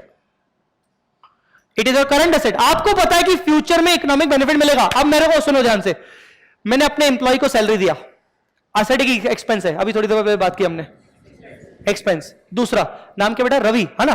Ravi को मैंने पिछले आने वाले 6 महीने की सैलरी एडवांस में दे दी। असेट। क्यों हुआ असेट? क्योंकि रवि ने अभी तक मुझे सर्विसेज दी है क्या? नहीं। Future economic benefits are expected to flow. मैंने थोड़ी देर पहले क्या बोला था? एक्सपेंस मतलब ऐसी कोई भी चीज जिससे बेनिफिट मिल चुका है, और असेट मतलब जिससे फ्यूचर में बेनिफिट एक्सपेक्टेड है। तो रवि को मैंने जो सैलरी दी है प्रीपेड वाली, फ्यूचर वाली, एडवांस वाली, वो मेरा क्या है? एसेट। आया मेरे बात समझ में कि नहीं? तो बेटा असेट होने के लिए 2 कंडीशन होना जरूरी है। बताओ कौन कौन सी 2 कंडीशन? कंट्रोल और, सर दोनों में से कोई एक कि दोनों? दोनों प्लस है बीच में। अरे मेरी बात समझ में आ रही कि नहीं? तो असेट होने के लिए दोनों कंडीशन होना जरूरी है। अगर आप लिखना चाहते हो तो लिख सकते हो, और नहीं लिखना चाहते हो तो कोई बात नहीं। असेट होने के लिए 2 चीजें जरूरी है। कौन कौन सी 2 चीजें? जल्दी बोलो, कौन कौन सी 2 चीजें? कंट्रोल और, कंट्रोल का मतलब क्या? Entity can use it, sell it, rent it, और कुछ भी इट। आई बात समझ में कि नहीं? बोलो। और दूसरा क्या? We can expect future economic benefit. हमें लगता है कि फ्यूचर में बेनिफिट मिलेगा, भले 6 महीने मिले, करंट एसेट हो जाएगी, 6 साल मिले, नॉन करंट हो जाएगी। आई मेरी बात समझ में कि नहीं? पर हमें फ्यूचर में बेनिफिट एक्सपेक्टेड है, चाहे मेरे डेटर्स ही क्यों ना हो। मैंने अपने डेटर्स को सेल किया, कस्टमर को सेल किया गुड्स, उसने मुझे बोला कि 2 महीने बाद पेमेंट करेगा, तो 2 महीने बाद मुझे फ्यूचर में बेनिफिट मिलेगा, मुझे फ्यूचर में कुछ इनफ्लो आएगा, तो ये मेरे लिए क्या है? Asset. Debtor is my asset, भले वो 2 महीने का है, पर असेट तो है। तो बच्चों, असेट होने के लिए जरूरी नहीं कि 12 महीने से ज्यादा पीरियड का ही बेनिफिट देखा जाए। अगर बेनिफिट आपको अगले महीने भी मिलने वाला है तो भी आपके लिए वो शॉर्ट टर्म असेट तो है। अरे मेरी बात समझ में आई कि नहीं? पक्का? ओ भाई पक्का? इधर इधर इधर, हाँ तुम पक्का? क्या नाम है आपका? सिद्धेश। ओके, सो गाइस, यहां तक समझ में आई बात आपको? बोलो बच्चों, tell me what do you mean by asset? Tell me. Which fulfils following 2 conditions. कौन सी 2 conditions? Control and future economic benefit. Control कैसे आता है? जनरली लीगल ओनरशिप से, बट एक्सेप्शनली डीम्ड ओनरशिप से भी आता है। आता है कि नहीं आता है? हां, मैंने आपको एग्जांपल दिया लीजेस का। आपने 99 इयर्स की लीज पर असेट ले लिया, आपको सरकार ने असेट दे दिया, आपने पूरे पैसे दे दिए और आपको 99 इयर्स के लीज पर मिला। ठीक है, आप उसको यूज करो, आप उसको बेचो, आप उसको रेंट पे दे दो, वो आपका मर्जी। It is controlled by you. Guys, यहां तक चलेगा? क्लियर हुआ यहां तक पॉइंट? पक्का? सच्ची? और एक्सपेंस क्या होता है? एक्सपेंस क्या होता है? ऐसा कोई भी खर्चा जिसका बेनिफिट मिल चुका है, जिसका बेनिफिट हमें मिल चुका है। अरे मेरी बात समझ में आएगी नहीं? पक्का? आपको ना गिनती की बस 5 बातों पर फोकस करना है। अगर ना अकाउंट्स में एक्सपर्टाइज चाहिए ना, सीरियसली बोल रहा हूं, 5 बातों पर फोकस करो। पता होना चाहिए कि क्या चीज असेट होती है, क्या चीज लायबिलिटी होती है, क्या इनकम, एक्सपेंस और इक्विटी होता है। ये 5 चीजें, लिटरली बोल रहा हूं यार, ये 5 चीजों को अगर गहराई से समझ लिया ना, मजा आ जाएगा इस सब्जेक्ट को समझने में। फिर ना उंगलियों में आपका ये सब्जेक्ट है पूरा पूरा। ये 5 चीजों की बेसिक डेफिनेशन आपको पता होनी चाहिए। डेफिनेशन मतलब सिर्फ रटनी नहीं, वो रटने वाला पता नहीं बोल रहा हूं, मन में पता होना चाहिए कि यार उसको हम महसूस करें एक्चुअली में। बस ये 5 चीजें आपके लिए बहुत जरूरी है, राइट? आज का सेशन हो रहा है, इट्स 9 o'clock ऑलरेडी। सो अभी मैं सेशन को यहीं के यहीं ओवर कर रहा हूं, राइट? सेशन को उसके बाद हम आगे बढ़ाएंगे नेक्स्ट क्लास में। इसके बाद अभी आपका दूसरा सब्जेक्ट का स्टार्ट होगा सेशन, ठीक है? अभी के लिए हम अभी सेशन को कंक्लूड करते हैं। सो गाइस, थैंक यू, ठीक है? Thank you so much. मिलते हैं कल। बाय बाय, जय माता दी, अल्लाह हाफिज।